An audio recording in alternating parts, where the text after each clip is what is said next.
Astrology क्या है। जो वास्तविक में ज्योतिष के जानकार हैं वो शायद आपको इन सब प्लेटफॉर्म्स में कम दिखाई देंगे। बिल्कुल। वास्तव में वो लोग दिखाई देंगे शायद जिन्हें ज्योतिष का जे पता नहीं। जब भी ज्योतिष के बारे में, ज्योतिष को कहीं ना कहीं एक शापित विद्या भी कहा गया है कि जिसके पास भी है ये शापित है।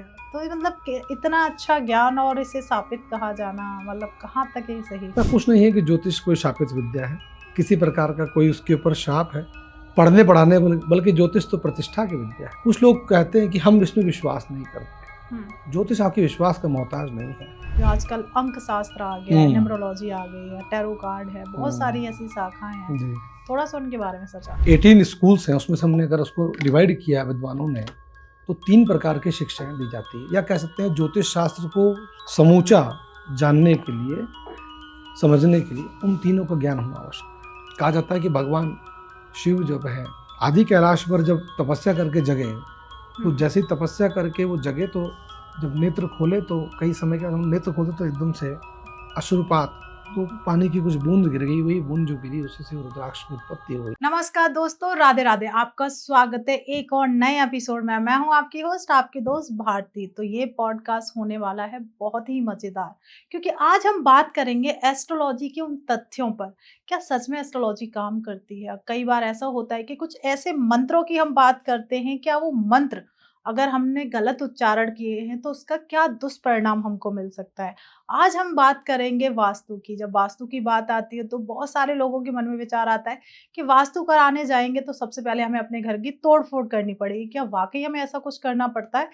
कि एक कहा जाता है कि ये पूरी दुनिया एक एनर्जी से बनी हुई है, तो इसका एस्ट्रोलॉजिकल क्या संबंध है? क्या सच में एनर्जीज होती हैं और एनर्जी किस तरीके से काम करती है? अगर हम बात करें पॉडकास्ट में, आज हम चर्चा भी करेंगे। आज मेरे साथ एक ऐसे व्यक्ति बैठे हुए हैं जिन्होंने 22 साल इस फील्ड में दिए हैं, तो मुझे भी मौका मिला है कि मैं उनसे बहुत कुछ ऐसा निकाल सकूं अपने व्यूअर्स के लिए कि उनकी लाइफ में कुछ ना कुछ चेंजेस आए। कई बार ऐसा होता है कि जब हम रुद्राक्ष की बात करते हैं तो कहते हैं रुद्राक्ष मन की शांति होती है। क्या इसके अलावा भी कोई ऐसी चीजें हैं जिनसे मन को शांति मिल सके? तो ये एपिसोड बहुत ही मजेदार होने वाला है, तो प्लीज जरूर एंड तक देखिएगा, क्योंकि इस पर चर्चा करने के लिए डॉक्टर, पीएचडी, आचार्य, शास्त्री, इतनी सारी उपाधियां और सबसे बड़ी बात 22 सालों का रिसर्च, 22 सालों से इस फील्ड में मेहनत। तो हमारे साथ अभी हमारे स्टूडियो में मौजूद हैं astrologer doctor Kunj Bihari sir. तो स्वागत करते हैं सर का, वेट नहीं कराते। राधे राधे सर। नमस्ते। राधे राधे। कैसे हैं आप सर? जी एकदम स्वस्थ, एकदम आनंद में। सर सबसे पहले हो सकता है कि मैंने परिचय में थोड़ा सा कमी कर दी हो, पर मैं चाहती हूँ कि आप हमारी ऑडियंस को थोड़ा सा आप अपने बारे में बताइए, क्योंकि 22 साल आपने इस फील्ड में रिसर्च किया है और 22 साल आपने इस फील्ड को दिया है। मेरा नाम आचार्य डॉक्टर कुंज बिहारी शर्मा है। मैं बचपन से ही पारिवारिक रूप से भी और विद्या की दृष्टि से भी इस विषय के साथ जुड़ा हुआ हूँ जी। और मुझे परंपरा विरासत में मिली है। इसके लिए मैं अपने इष्ट का, अपने पूर्वजों का, अपने माता पिता का बहुत आभारी मानता हूँ। मुझे इस विद्या को परंपरा के साथ में, अनुभव के साथ में, प्रैक्टिकल के साथ में देखने, सुनने, पढ़ने को मिला जी। लेकिन जब विषय का उपस्थापन होता है, जब आपके सामने वो चीज़ आती है, आप जब उसको अध्ययन करते हैं, तब आपका अनुभव संगीन होता है, गंभीर होता है। आपके अंदर किसी प्रकार की लोलुपता नहीं रहती है, मतलब लालच नहीं रहता है कि मैं इसको इसी तरह से कुछ सुन लूं और किसी भी तरह से प्रदर्शित कर दूं, वह नहीं रहता है। जब आप शास्त्रीय रूप से विषय को पढ़ते हैं और संस्कृत परंपरा के अंदर गुरुकुल पद्धति से अपने गुरुओं के पास जब बैठ के पढ़ते हैं, तब विद्या का आनंद दूसरा होता है। इसके लिए मैं अपने गुरुओं का बहुत बहुत आभारी हूँ। और मैंने इसके अंदर उपाध्याय, शास्त्री, फलित ज्योतिष के माध्यम से आचार्य, एमफिल, पीएचडी, शोध कार्य, अन्य शोध ग्रंथों का प्रकाशन, कई सारे सेमिनार, वेबिनार, इनके आयोजन में, इनमें प्रतिभाग लेना, और साथ ही साथ इस क्षेत्र में अध्ययन अध्यापन का भी कार्य किया है।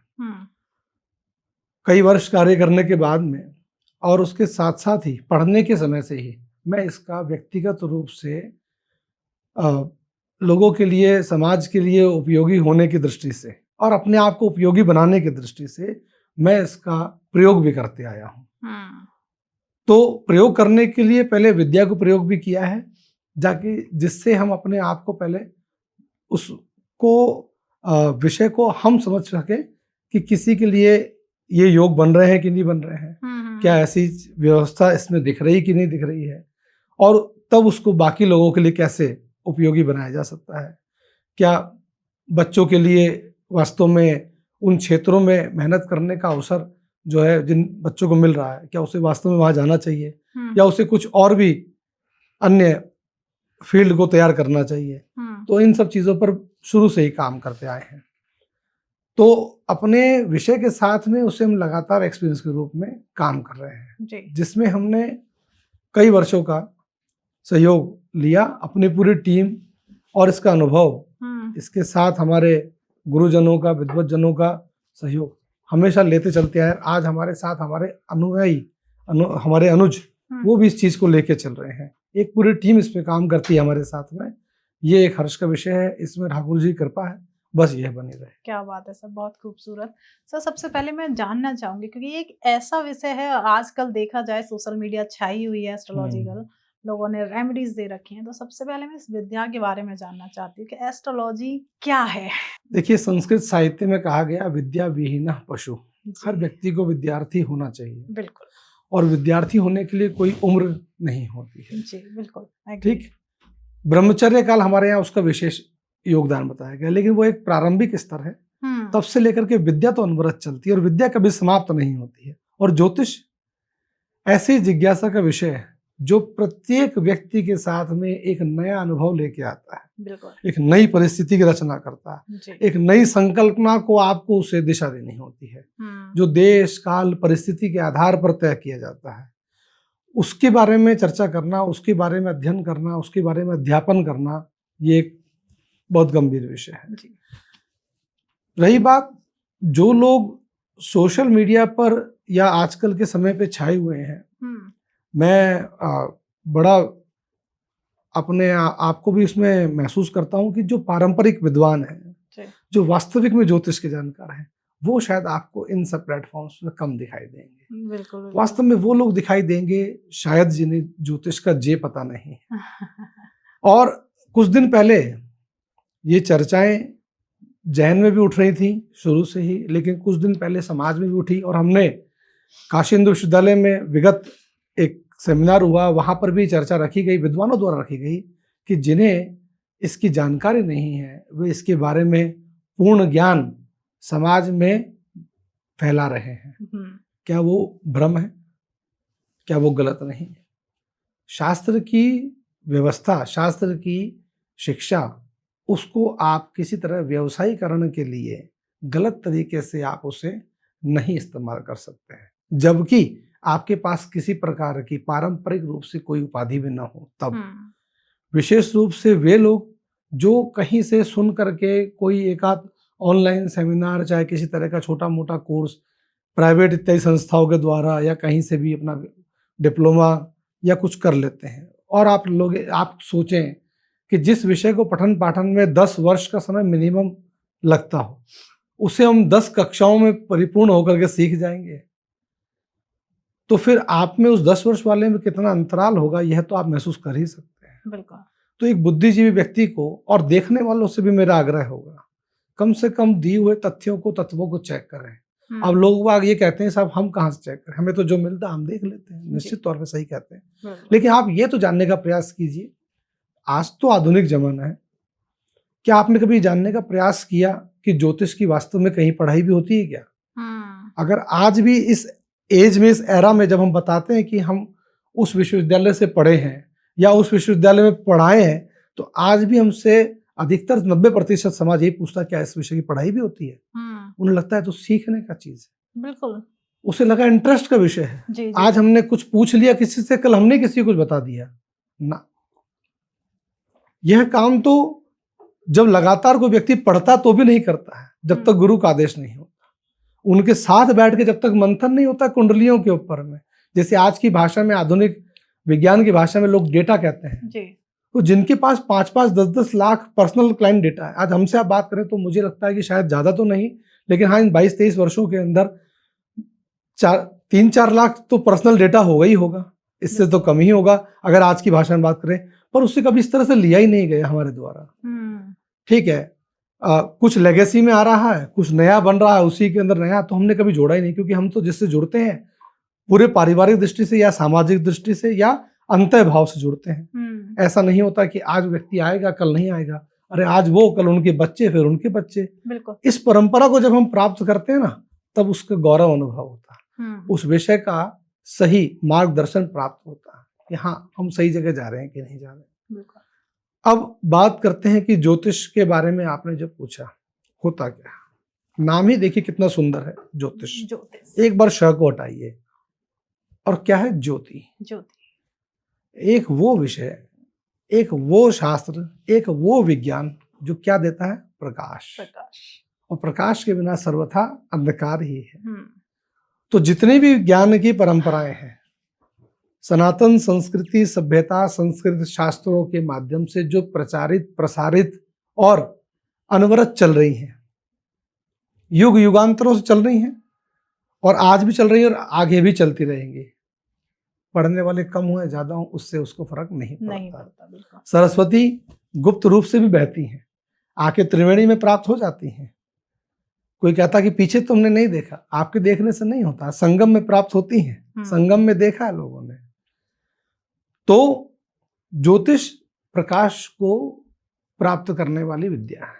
कौन सा प्रकाश, ज्ञान का। क्या लाइट नहीं, हाँ, लेकिन प्रकाशमान पिंडों को समझाने वाली विद्या है, जिससे हम आकाश में चमकने वाले दैदीप्यमान तारों को देखते ही हमारे मन में एक अनायास विचार आता है, हम तारों को देख के कुछ भी कल्पना करते हैं। आप कवि को ले लीजिए, संस्कृत के विद्वानों को ले लीजिए, गाने लिखने वालों को ले लीजिए, वो आकाश को देख करके बहुत कुछ लिख देते हैं। हमारे पहले अंतरिक्ष यात्री राकेश शर्मा जी की जीवनी को पढ़िए, उन्होंने कितना अच्छा तारों के बारे में समझाया बताया। तो ज्योतिष तो वह विद्या है जो आकाश में जो दैदीप्यमान तारे हैं वो कैसे प्रकाशित होते हैं, कैसे संचरित होते हैं, कहाँ से उनमें ऊर्जा का साधन होता है, क्या उनका हमारे पर कोई प्रभाव होता है कि नहीं होता है, इन सब विषयों को लेकर के जो शास्त्र पूरी तरह से उसका आदि मध्य विकास वो सब बताते चले, वही ज्योतिष शास्त्र कहलाता है। कहा जाता है ज्योतिषम ग्रह नक्षत्रादिष्टितम यत् शास्त्रम कृतम तत् ज्योतिषम। जो ग्रह नक्षत्रों को लेकर के चलता है, उनके बारे में समूल जानकारी प्राप्त कराता है, उसे ज्योतिष विद्या कहते हैं। और ज्योतिषा मयनम चक्षु, जब शास्त्रों की कल्पना की गई तो भारतीय सनातन परंपरा में ज्ञान का मूल है वेद। वेद को लोग कहते हैं कि मंत्र है, मंत्र तो पूजा के लिए होते हैं ना, मंत्र ही तो हमारे पास में पहला लिखित ऐतिहासिक अगर कोई हमारे पास में ग्रंथ है तो वो वेद है। ये बात पूरा विश्व मानता है और मैं मुंह से नहीं कह रहा हूँ इस बात को, यह शिक्षा की दृष्टि से, लिटरेचर की दृष्टि से, ज्ञान की दृष्टि से कह रहा हूँ। आप पता कर सकते हैं, देख सकते हैं, सब लोग जानते भी होंगे इसमें से कि पूरे विश्व में लिखित यदि कोई ग्रंथ प्राप्त होते हैं हमें तो वो वेद होते हैं। उस वेद में बहुत तरह की विद्याएं प्रकाशित होती हैं जो व्यक्ति को अलग अलग क्षेत्रों में सहायता करती हैं। उन वेद के बाद में वेद 4 हैं हमारे यहाँ, ऋग यजु साम वेद अथर्ववेद, और सब में बहुत समय का अंतर भी है, जो बहुत युगों के साथ में वेद लिखे गए हैं। लिखने लिखाने की परंपरा में हमारे ऋषियों की ज्ञान परंपरा, उनकी गुरुकुल परंपरा, किसे देना है किसे नहीं देना है, क्या देना चाहिए कितना देना चाहिए, ग्रहण करने वाले की योग्यता, यह भी तो महत्वपूर्ण है। यह सब बताया गया। साथ में जब शास्त्र अनवरित हुआ, वेदों के साथ साथ पीछे कौन चला, शास्त्र यानी शासनात्रल, किसका अधिकार कहाँ होगा, किसका शासन कहाँ होगा, किसकी जरूरत कहाँ पड़ेगी, उस व्यवस्था को बनाने के लिए एक समझिए आप एजुकेशन का इतना जबरदस्त मैनेजमेंट जो आपको प्राचीन साहित्य में मिलता है, शायद आज भी इतना आपको न मिलता हो। जी। तो वेद के अनुसरण करते हैं शास्त्र। उस मूल ज्ञान को, उस बड़े वृक्ष को पकड़ने के लिए हमें कई विधाओं से आगे जाना पड़ता है। तो 6 प्रकार के शास्त्र बताए गए हैं। उसमें से ज्योतिष का जो कल्पना दी गई है, जो स्थान दिया गया है, वो कहा गया है ज्योतिषामयनम चक्षु। जिस प्रकार हमारे सुंदर चेहरे के पीछे, हर व्यक्ति को अपना चेहरा बहुत सुंदर लगता है और लगना भी चाहिए, ईश्वर का दिया हुआ सर्वोत्तम उपहार आपके पास है। और उसमें भी नेत्र, न चक्षुषा अंगे न हीनो न किंचित करा। कहा जाता है कि जिसके पास चक्षु अंग नहीं है, वह व्यक्ति सब कुछ होने के बाद भी सोचता है कि मैं कुछ नहीं कर सकता, मुझे किसी की सहायता की आवश्यकता है। तो ज्योतिष आपके लिए ठीक उतना ही काम करता है जब आपके पास सब कुछ है लेकिन दिव्य दृष्टि प्राप्त नहीं। उस दिव्य दृष्टि को प्राप्त करने के लिए, उस दिव्य काल को अनुमान लगाने के लिए आपको ज्योतिष की आवश्यकता पड़ी जी। और उस ज्योतिष के तथ्य हमको शुरू से प्राप्त होते गए। लोगों ने संकलन करना शुरू करा, संकलन करने के बाद में उसे दूसरे तरीके से आने वाली पीढ़ियों को कैसे बताएंगे, कैसे उनके लिए आगे बढ़ा जाए, उसका विकास हुआ। तो उसका विकास जब शुरू हुआ तो there are 18 schools of astrology. 18 मुख्य प्रवर्तक हमारे, उन ऋषियों को प्रणाम है जिन्होंने इस विद्या को बढ़ाया। सूर्य, पितामह, व्यासो, वशिष्ठो, अत्रि, पराशर इत्यादि, ये ऋषि परंपरा है। सूर्य भगवान ने साक्षात ब्रह्मा जी से उसको लिया, ब्रह्मा जी से व्यास जी ने लिया, फिर महर्षि अत्रि ने पढ़ा, फिर महर्षि पराशर ने पढ़ा। इन सब ने इसको पढ़ा और अपने अपने तरीके से विकसित किया, इसलिए मैं इसको स्कूल्स कह रहा हूँ। इनके माध्यम से ज्योतिष, जो शास्त्र आज के समय के कुछ पहले तक प्राप्त हुआ, उन सबको कलेक्टिव रूप से हम कहते हैं कि ये ज्योतिष है। तब आप समझिए कि जो सोशल मीडिया पे जाते हैं उन्हें तो 18 का नाम छोड़िए, मुझे लगता है कि शायद 8 का भी नहीं पता, नाम पता हो तो बहुत बड़ी बात है। उन्होंने क्या बताया है तो विषय बहुत दूर का है। तो ज्योतिष का ये प्रारूप बहुत बड़ा है। अब मुख्य बात आती है, लोग कहते हैं कि आर्यभट्ट का नाम लेते हैं या ये कहते हैं कि भारत ने, हमने शून्य की खोज की। अरे हमने शून्य की खोज नहीं की है, हमने तो शून्य से लेकर सारी संख्याओं की खोज की है। जितनी संख्या महान से महान, बड़ी से बड़ी हो सकती है, हमने तो उसकी जो है खोज की। और खोज करने की आवश्यकता हमें परंपरा में प्राप्त हुई। वेदों में कहा गया एकाचमे, तिस्रचमे यानी 3, पंचचमे 5, सप्तचमे 7, नवचमे, एकादशचमे 11, त्रयोदशचमे 13, पंचदशचमे, ऐसे करके क्रम बढ़ा। फिर एक तरफ दूसरी साइड शुरू होता है कि 2, 4, 6, सोचिए ऑड और इवन मंत्रों में समझा दिया गया। कितना बड़ा ज्ञान है। इसके बाद में अंक गणित, बीज गणित, रेखा गणित, स्पेस साइंस, तभी ना हम लोग उसकी संकल्पना करते हैं। बिल्कुल। आज हम मोबाइल से या किसी माध्यम से देख करके बताते हैं कि आज के दिन में ग्रहों की स्थिति क्या है। साधारण बात है, बिना किसी सोर्स के, बिना किसी मुख्य उपकरण के ये पॉसिबल, वो कहाँ से लाते हैं? तो एक एपीआई कहते हैं उसके, आज की भाषा में, विज्ञान की भाषा में। वो एपीआई का मतलब क्या है? पंचांग। तिथि, वार, नक्षत्र, योग, करण का जो समावेश है उसे पंचांग कहते हैं, जो भारतीय संस्कृति का मूल है। अभी त्योहारों का मौसम खत्म हुआ है और विवाह का मौसम शुरू हो गया। किसके आधार पे? पंचांग के आधार पे। कब दीपावली आएगी, कब अक्षय नवमी करनी है, कब धनतेरस होगी, कब कार्तिक पूर्णिमा आएगी, ये कहाँ से? तो पूरा पूरा कैलेंडर सिस्टम, पूरा पूरा कैलकुलेशन सिस्टम, पीरियोडिक टेबल्स बनाना, ये सारी चीजें हमें कहाँ से प्राप्त होती हैं? इसी शास्त्र के माध्यम से। बिल्कुल। उस पंचांग में देख करके बता देते हैं आज कौन ग्रह किस नक्षत्र में है, किस राशि में है। किस राशि में, बिल्कुल सही बात है। उसमें तो कोई किसी की योग्यता नहीं है, ना कोई सोशल मीडिया पे कर सकता, ना कोई कर सकता। वो हैंडल तो वही है जो परंपरा से प्राप्त होता है। और उसको बिना जाने उस पंचांग को खोलना, लोग देखना, जिसके घर में उपलब्ध नहीं है, वो कहते हैं कि ऐसा कर लीजिए, वैसा कर लीजिए। तो जिन्हें पंचांग का ज्ञान नहीं, जिन्हें दिग्देश दिशा का काल समय का पता नहीं, जिन्हें नक्षत्रों के आधार पर महीनों के नाम चलते हैं ये पता नहीं, वे अगर कुछ बताएं तो बड़ा अजीब लगता है सुनने में। हाँ, आपको जिज्ञासा है, बहुत अच्छी बात है। हमसे बहुत लोग, आज भी कुछ लोग मिले आने के पहले, उन्होंने कहा क्या आप पढ़ाते हैं? हाँ पढ़ाते हैं। हमें पढ़ाइए, कितने दिन में सीख जाएंगे? मैंने कहा आपका सीखने का स्तर क्या है?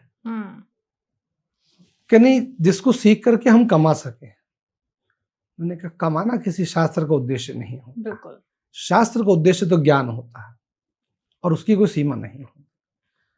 हाँ, मूल हो सकता है, आवश्यकता हो सकती है, एक निश्चित दायरा हमारा हो सकता है। तो इस तरह की चीजें कहना, उसका विचार करना।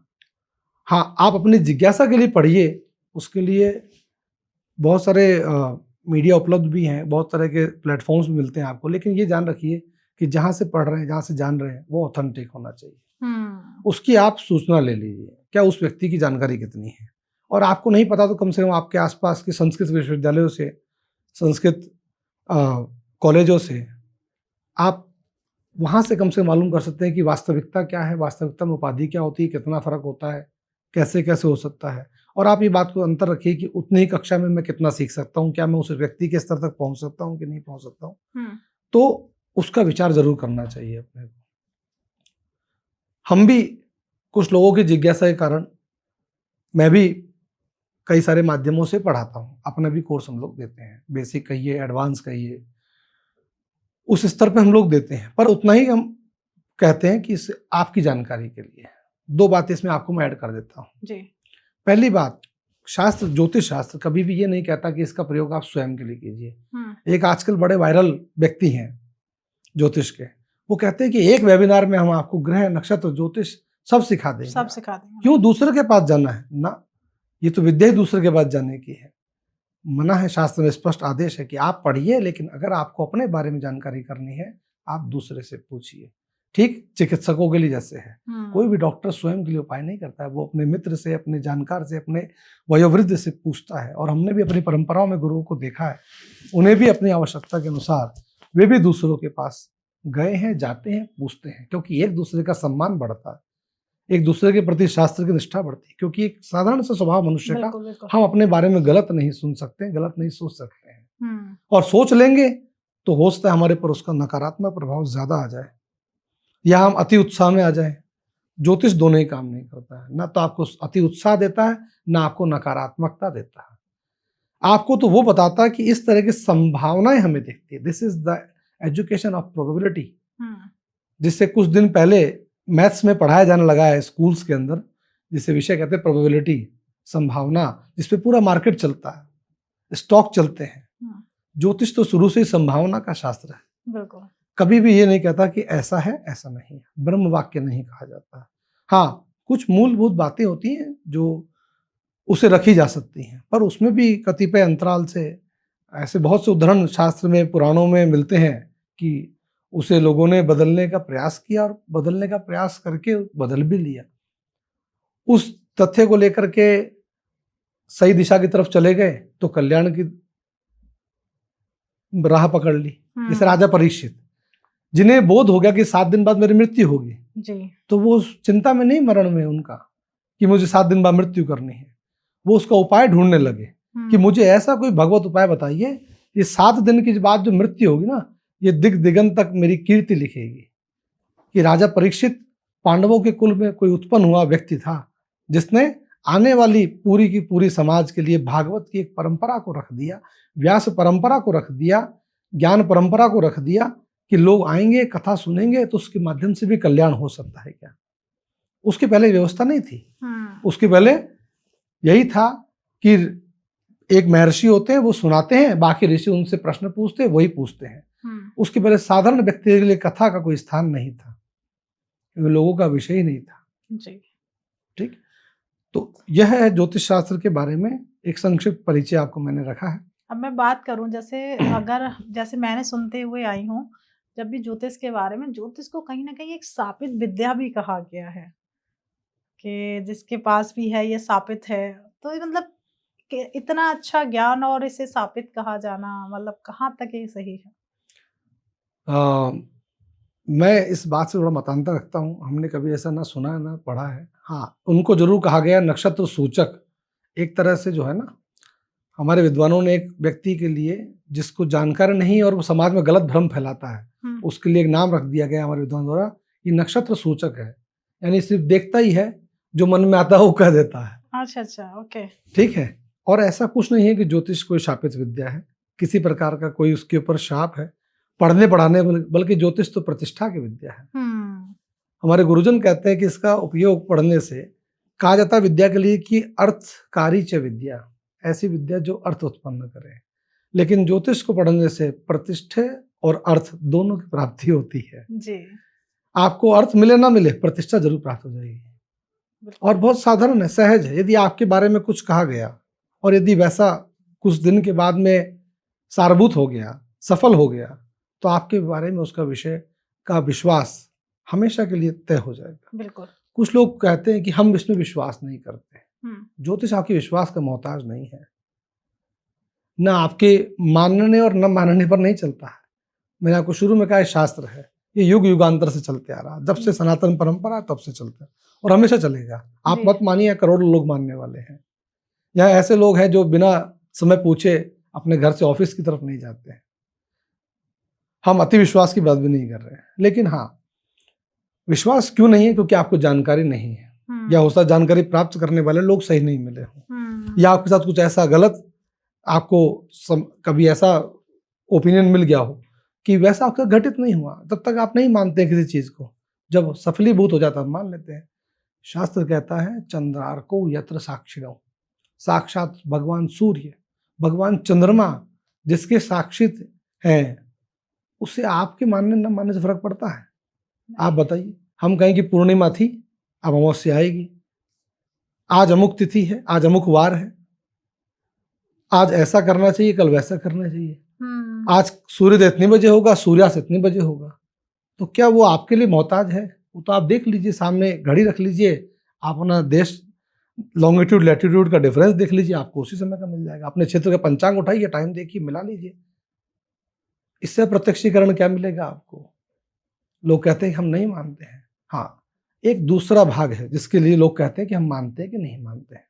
भाई, जब पहला जिसका सही है उसका दूसरा भी सही होगा। इंटरप्रिटेशन गलत हो सकती है, सेकंड ओपिनियन ले सकते हैं, ओपिनियन में वेरिएशंस हो सकते हैं, क्योंकि हर व्यक्ति का अनुभव, हर व्यक्ति का क्षेत्र, पूछने वाले का विश्वास, पूछने वाले का व्यवहार, उसका दिग देश काल परिस्थिति अलग अलग हो सकती है। हो सकता है ब्राजील वाले के लिए कुछ और इम्पोर्टेंट हो, इंडिया वाले कुछ और इम्पोर्टेंट हो, राइट, तो जापान वाले के लिए कुछ और इम्पोर्टेंट है, लेकिन श्रीलंका वाले के लिए वो महत्वपूर्ण नहीं है। उसके आधार पर ज्योतिष तो समग्र विश्व को लेकर चलता है, एक व्यक्ति, एक क्षेत्र, एक देश, एक काल को लेकर के नहीं चलता। बिल्कुल। तो अगर मैं बात करूं, ज्योतिष की बहुत सारी ऐसी शाखाएं हैं, या बहुत सारे वैदिक ज्योतिष है, ब्रह्मनाड़ी ज्योतिष है, तो इसके बारे में मैं थोड़ा सा जानना चाहती हूँ। आजकल अंक शास्त्र आ गया है, न्यूमरोलॉजी आ गई है, टैरो कार्ड है, बहुत सारी ऐसी शाखाएं हैं, थोड़ा सा उनके बारे में सर जानना चाहती हूँ। बहुत अच्छा आपने प्रश्न पूछा हमसे। त्रिस्कंदात्मकम ज्योतिषम शास्त्रम, हमारे आचार्यों ने इसे बताया गया त्रिस्कंदात्मक, 3 पिलर्स हैं, यानी 3 टाइप्स ऑफ एस्ट्रोलॉजी आप कह सकते हैं। जो 18 स्कूल्स हैं उसमें से हमने अगर उसको डिवाइड किया विद्वानों ने, तो 3 प्रकार की शिक्षाएं दी जाती है, या कह सकते हैं ज्योतिष शास्त्र को समूचा जानने के लिए, समझने के लिए उन तीनों का ज्ञान होना आवश्यक है। उसे ही प्राचीन काल के अंदर दैवज्ञ कहा गया। आप लोगों ने शायद प्रसिद्ध नाम सुना होगा, आचार्य वराह मिहिर। बहुत सुंदर, बहुत प्रतिष्ठित नाम है ज्योतिष जगत में। वे दैवज्ञ थे। दैवज्ञ का तो दैव का मतलब होता है, देव का मतलब तो देवता, और देव में आई की मात्रा लगा दे तो होता है देव। देव मतलब होता है भाग्य, और ज्ञ मतलब होता है ज्ञानी, जानकार, बताने वाला। यानी जो भूत भविष्य वर्तमान को बताने की संभावना रख सकता हो, चेष्टा कर सकता हो, वहां जाने का उसके अंदर साहस हो, एक साइंटिस्ट एक तरह से कहिए, तो उसे दैवज्ञ कहते हैं। अब आज के ज़माने में दैवज्ञ तो मुश्किल होते हैं, लेकिन हाँ, तीनों तरह की विद्या जरूर उपलब्ध होती हैं। आजकल जरूर ऐसा होता है कि पढ़ाई के माध्यम से अंतर, और आजकल पढ़ाई को, क्योंकि ज्ञान के साथ साथ में जॉब प्रोफाइल भी होती है। तो ज्योतिष की जॉब प्रोफाइल होती है, तो उसे बांट दिया गया गणित ज्योतिष और फलित ज्योतिष के रूप में। ज़्यादातर भारत में प्रचलित है गणित ज्योतिष और फलित ज्योतिष। जी। और तीसरा उसका जो भाग है वो है संहिता ज्योतिष। तो गणित ज्योतिष, फलित ज्योतिष और संहिता ज्योतिष, ये 3 प्रकार के स्कंद है, जिससे हमने कहा त्रिस्कंधात्मक। जी। तो अब आप कहेंगे सर ये तो हमने आज फर्स्ट नया टाइम। विषय सुना। क्या सुनने में जितना अच्छा है कि वास्तव में भी है? बिल्कुल है। मैंने आपसे कहा ज्योतिष गणना का शास्त्र है। जी। ज्योतिष क्या करता है? सबसे पहले आपको गणना सिखाता है, क्योंकि बिना गणना के पंचांग भी आप नहीं बना सकते हैं। बिना पंचांग के आप ग्रहों की गति कहाँ से ढूंढ पाएंगे? आज तो मान लीजिए हमारे पास उपलब्ध है, कोई कहे कि 2125 के अंदर आज के दिन कौन ग्रह किस स्थिति में होगा, क्या आप कल्पना कर पाएंगे 1000 साल के बाद क्या होगा? क्या सोशल मीडिया प्लेटफॉर्म इस तरह से रहेगा, या जानकारी इस तरह चलेगी? लेकिन हाँ, वो सत्य तो उस दिन भी दिखेगा 100 वर्ष के बाद। जैसे आज वंदे मातरम गीत के 150 वर्ष पूरे हो गए, उस लिखने वाले ने सोचा था कि इसका इतना लंबा इतिहास चलेगा। ठीक उसी प्रकार से ज्योतिष की जो गणनाएं हैं वो बिल्कुल सिद्ध है। तो ग्रहों का चार, कलन, चलन, संचरण, उनके बारे में उन्नति, श्रृंगोन्नति, उनका परिभ्रमण काल, युग युगांतर तक कितनी व्यवस्था होती है, जिसको दिन आप समय की सूक्ष्म से सूक्ष्म युति त्रुटि से लेकर के और कल्प का जो अंत होता है, कल्पांत, तब तक का जो काल होता है, उन सब की गणना जहाँ की जाती है वो सब गणित ज्योतिष का विषय होता है। जी। गणित ज्योतिष वाले ज्यादातर विद्वान वो अपनी संकल्पनाओं में, अपनी कल्पनाओं में, अपने गणित में ही रहते हैं, अपना समय देते हैं। वो हमारे लिए पथ प्रदर्शक होते हैं, मार्ग निर्देशक करते हैं और हमारी सहायता करते हैं। दूसरा विषय आता है फलित ज्योतिष का। यही वो प्लेटफॉर्म है जो आजकल वायरल है। यही वो विषय है जो आपको कैमरे पर, समाज में पूछने पर दिखाई देता है। ये वही ज्योतिषी हैं जिनसे लोग अपनी जिज्ञासाओं का, समस्याओं का समाधान ढूंढने जाते हैं। एक बात करेक्शन करना चाहूँ, लोग अपनी समस्याओं का समाधान ढूंढने जाते हैं, नहीं, ज्योतिष जिज्ञासाओं का समाधान कर सकता है। अगर आप वहीं से शुरू करेंगे शायद समस्या उतनी बड़ी हो ही ना। तो शुरू से ही उसका उपयोग कीजिए। जब बच्चा होता तभी हम सोचते हैं इसका नामकरण कब होगा, घर में शुद्धि कब होगी, इसका नाम क्या रखा जाएगा, इसकी राशि क्या है, इसका नक्षत्र क्या है। तो क्यों नहीं फिर हम आगे चल के छोड़ देते हैं। फिर सीधे उसका उपयोग कहाँ होता है आज के जमाने में? सीधे विवाह के समय देखेंगे। विवाह के बाद में या कोई दिक्कत होती है तो लोग बाग आजकल ज्यादा ये पूछते हैं कि साहब जॉब प्रोफेशनल में समस्या आ रही है, इसके बारे में थोड़ा बताइए जी।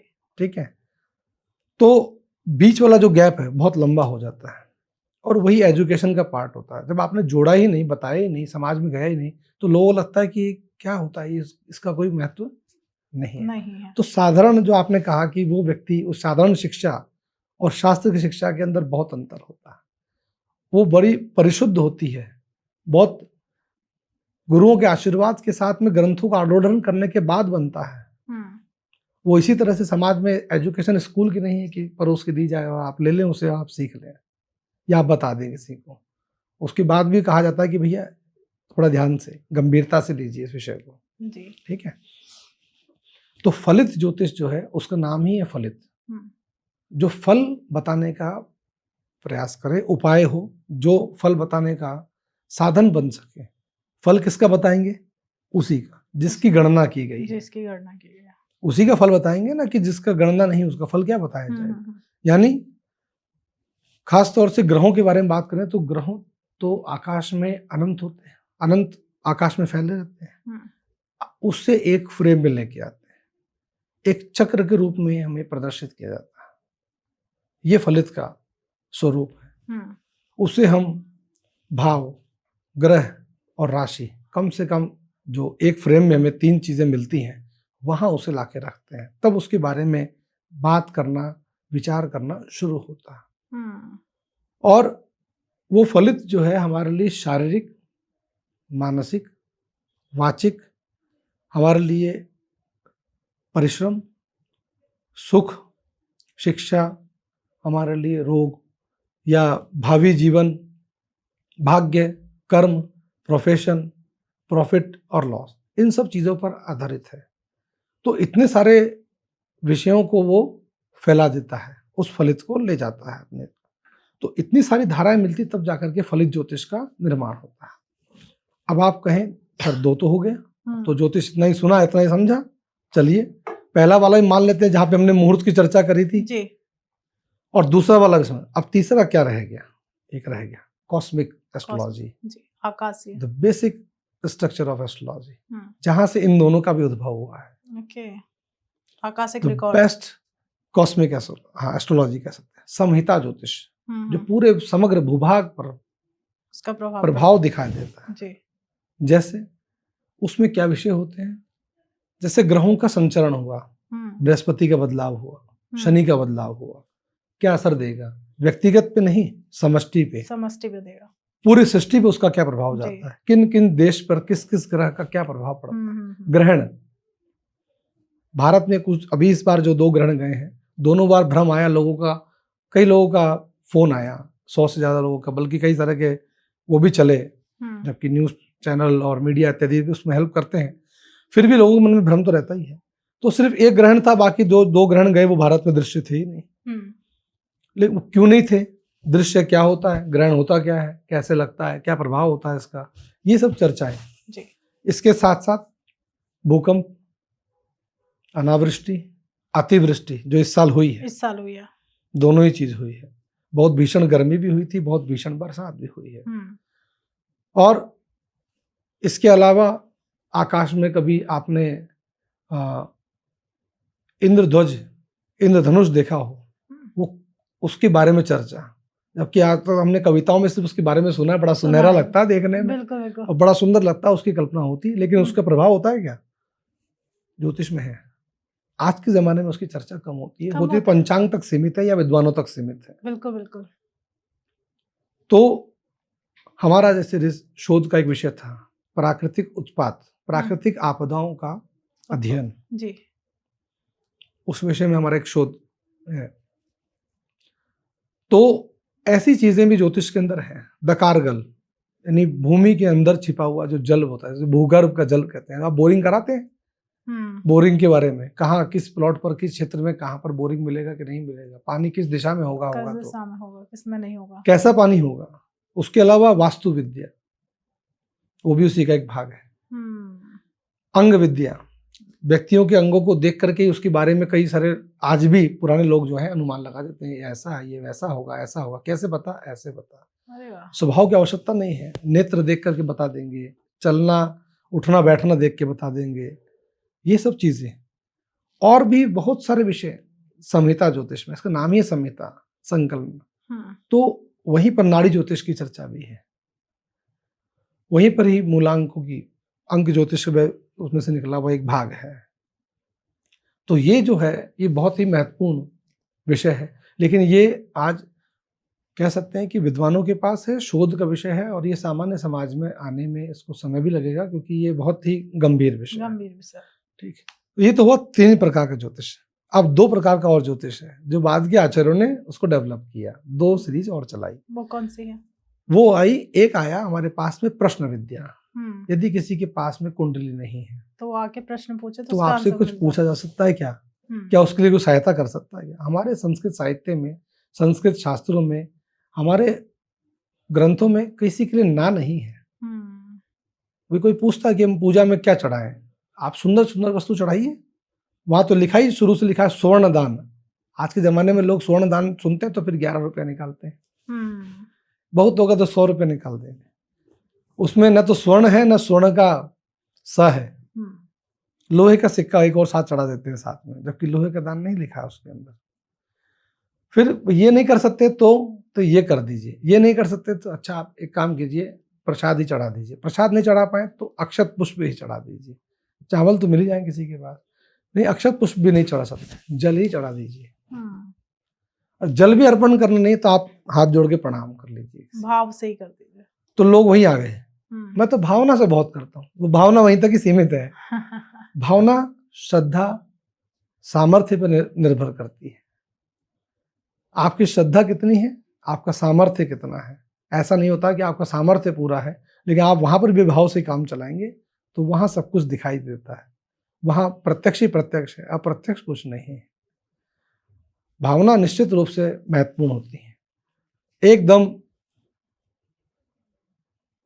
निश्चित रूप से निर्विकार होनी चाहिए। भावनाओं में कोई वो नहीं है, लेकिन जहाँ पर अगर आप जब द्रव्य चढ़ाने की बात करते हैं, कुछ वस्तु चढ़ाने की बात करते हैं, तो वहाँ पर उससे थोड़ा सा और ऊपर उठा करके रखिए कि मैं ये नहीं, ये बेहतर दे सकता हूँ, तो मैं क्यों ना उसे प्रयोग करूँ। जैसे आप कपड़े पहनने में करते हैं, कहीं जाना हो आपको, शादी में, किसी के यहाँ विवाह में, किसी समारोह में, तो आप उत्तम से उत्तम वस्त्र न हो तो भी आपकी क्षमता से अधिक बढ़ के आप खरीद के लेके आते हैं, अपने बच्चों को पहनाते हैं कि दिखे तो बढ़िया समाज में। तो वहां पर क्या दिक्कत है? तो कृपणता नहीं रखनी चाहिए। कृपणता को साइड में रख के अपना सकारात्मक, अपना जो अति श्रेष्ठ हो सकता है वह अर्पण करना चाहिए। तो संहिता ज्योतिष के साथ में एक अंग आपका जुड़ा, जैसे हमने कहा आपका नाड़ी विद्या, प्रश्न विद्या, और एक आया इसके बाद में स्वप्न शास्त्र। स्वप्न शास्त्र, स्वप्न के माध्यम से लोग अपना, आज भी कई लोग अपना आकलन करते हैं कि मैंने आज ऐसा देखा, या मैंने कभी भूतकाल में ऐसा देखा था, आज ऐसा घटित हो गया, कहीं भविष्य में घटित हो जाएगा। मैंने किसी जगह को देखा ही नहीं पर स्वप्न में देखा था, जाने के बाद लगा मैंने कभी देखा तो है। और इसको कहते हैं लोग वो हाइपोथेटिकल। हो सकता है हाइपोथेटिकल हो कुछ जगह पर उसकी शास्त्र, स्वप्न शास्त्र चर्चा नहीं करता। वो वहां भी कहता है कि साधारण स्वप्न, कोई व्यक्ति रोगी है उसका स्वप्न, कोई व्यक्ति बच्चा है उसका स्वप्न बहुत महत्वपूर्ण नहीं है। अनायास साधारण रूप से सोए हुए व्यक्ति का, जो पुनर्ऊर्जित है, जो सकारात्मक रूप से चल रहा है, उसके लिए आप एक ही चीज के पीछे बहुत डेंस है और आपको उसके प्रति कोई नकारात्मक सपना आ जाए, उसका कोई महत्व नहीं। लेकिन उसके बारे में पूरा जो है डिस्क्रिप्शन बहुत लंबा चौड़ा उस एक विषय है उसके बारे में। इसके अलावा ज्योतिष की बहुत सी विद्याएं प्रचलित हुई बाद में। नाड़ी विद्या, व्यक्ति की नाड़ी क्या है, सत्व रज तम में से, उसके आधार पर वात पित्त कफ बनाया, वात पित्त कफ के आधार पर आपके बारे में चर्चा है। जब किसी के बारे में कुछ नहीं पता, डेटा नहीं पता है, कोई त्रासदी के अंदर चला गया, किसी का डॉक्यूमेंट चला गया त्रासदी में। अभी इस बार उत्तराखंड में त्राल के अंदर कितनी बार त्रासदी आई, अब वहां लोग भयभीत ही हो गए, क्या पता उनका डॉक्यूमेंट होंगे कि नहीं होंगे। कभी नगर निगम भी जाएंगे, क्या पता कितना डेटा मिलेगा कितना नहीं मिलेगा। हो सकता है नयों को मिल जाए, जिसकी उम्र 50 के आसपास होगी, उनका कहाँ से लाएंगे बिल्कुल। तो क्या उसके लिए कहीं पूछेंगे नहीं जीवन में। तो उनके नाड़ी। अंक विद्या, अंक विद्या अच्छी विद्या है, ज्योतिष का बहुत अच्छा, लेकिन प्रक्षिप्त अंक। प्रक्षिप्त का मतलब है जिसके बारे में बहुत ज्यादा ग्रंथ और विषय हमें प्राप्त नहीं होते, लेकिन हाँ कुछ विद्वानों को उसके अनुभव के आधार पर कहिए बहुत अच्छा जानकारी प्राप्त है। अंक विद्या जो है आपके मूलांक से मिलती जुलती, लेकिन बहुत विस्मय का विषय है, आश्चर्य है कि जिसके बारे में विद्वान भी बोलने से सोचते हैं, उसके बारे में लोग साधारण रूप से कुछ भी कह देते हैं। आपका मूलांक ये, आपके साथ ये होगा, ऐसा हुआ वैसा हुआ। इतना आसान नहीं होता। ये तो कैमरा है, यहाँ कुछ भी कह दीजिए। समाज में कहने में, व्यक्तिगत रूप से कहने में उसका बड़ा प्रभाव पड़ता है, बहुत प्रभाव पड़ता है। तो आपका हो सकता है व्यूज बढ़ जाए, आपकी सोशल मीडिया पर आपका एक जलवा हो जाए, आपका ऑरा बन जाए, लेकिन आपको भी पता है कि मैं कितना सही कह रहा हूँ, कितना गलत कह रहा हूँ। तो अंक विद्या जो है वो एक बहुत गंभीर विषय है और आपका काम करता है। हम लोग भी उस पर बहुत सारा काम करते हैं, कई लोगों के साथ सहायता करते हैं जिनको नहीं पता उनके बारे में बात करने के लिए। ये है ज्योतिष का। क्या बात है सर। अगर मैं बात करूं जो नॉर्मल भाषा में, जो हमारे व्यूअर्स हमेशा समझते हैं और काफी पसंद करते हैं, कि कहीं ना कहीं एस्ट्रोलॉजर्स जब बात करते हैं तो शनि राहु केतु, जब ये ग्रहों की बात आती है ना कहीं हमारे जो जितने भी जातक हैं या आपके पास जो लोग आते हैं वो डर जाते हैं कि अरे शनि राहु केतु, मेरे तो शनि की दशा चल रही है, मेरा तो बंटाधार हो गया। मतलब क्यों इन ग्रहों से डरते हैं? क्या सच में ये तीनों ग्रह इतने भयभीत कर देते हैं लोगों को? जी, बहुत अच्छा प्रश्न पूछा आपने। आजकल एक नया जो सोशल मीडिया के माध्यम से ज्यादा और कुछ कर्मकांड करने वाले विद्वत जनों के द्वारा भी कुछ चलाया गया समाज में। तो एक सिस्टम चला और वो स्वाभाविक है कि गॉड फेथ नहीं, गॉड फियर। तो ये गॉड फियर थ्योरी है, प्लेनेट फियर थ्योरी है। राइट। आप किसी को अच्छा बताएंगे, हो सकता है आपका महत्व दे न दे, आपकी बात को सही ले न ले। आप किसी को कुछ गलत कह दीजिए, वो आपकी बात को मानने को 100 में से 50, 60, 70% लोग तो गलत को गंभीरता से ले मान ही लेते हैं। लेंगे। अरे मेरे बारे में ऐसा आपने अनुचित कह दिया है, क्या कुछ अनिष्ट तो नहीं होगा? तो व्यक्ति अनिष्ट से डरता है। अब देखिए, लोग जो कहते हैं कि हम कुछ नहीं मानते, वो अनिष्ट से डरते हैं। इष्ट अच्छा हो या ना हो, यानी अच्छी चीज अच्छी हो या ना हो, उसकी बात नहीं करते, अनिष्ट वाली बात की जरूर चर्चा करते। ज्योतिष एक पक्षीय नहीं होता, कोई ग्रह एक पक्षीय नहीं होता, क्योंकि प्रकाश एक पक्षीय नहीं होता। प्रकाश तो प्रकाश है। भगवान सूर्य नीचे भी प्रकाश देते तो ऊपर भी देते हैं। बिल्कुल। वे तो 14 भुवन 7 लोक को बराबर प्रकाश देते हैं। तो ऐसा नहीं होता है कि एक चीज अगर आपको सकारात्मक दे रही तो नकारात्मक देगी, नकारात्मक सकारात्मक दे देगी। 9 ग्रहों का अपना विधान है, सभी का अपना स्वभाव है, सभी का अपना स्वरूप है, सभी का अपना काल है, सभी का अपना संचरण का एक क्षेत्र है, परिभ्रमण काल है, और सभी का विशेष प्रभाव है। इसमें कोई अंतर नहीं है। सूर्य के कारण भी परेशानी होती है, चंद्रमा के कारण भी परेशानी होती है, और राहु केतु शनि के कारण परेशानी होती है। और ऐसा नहीं कि बुध बृहस्पति छोड़ देते हैं। जो सॉफ्ट होता है वो आपको कम परेशान कर सकता है, लेकिन अगर आप किसी सॉफ्ट व्यक्ति को अगर आप अधिक पीड़ा दे देंगे तो शायद उससे ज्यादा क्रूर कोई नहीं बन सकता। बिल्कुल। ठीक माता की तरह।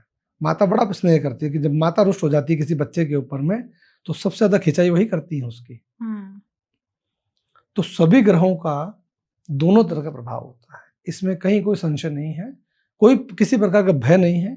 सभी ग्रह सभी के लिए मित्र भी होते हैं, सभी के लिए समान भी होते हैं, सभी के लिए शत्रुवत भी होते हैं। वो आपकी कुंडली पर निर्भर करता है, आपके अंक पर निर्भर करता है, आपकी राशि पर निर्भर करता है।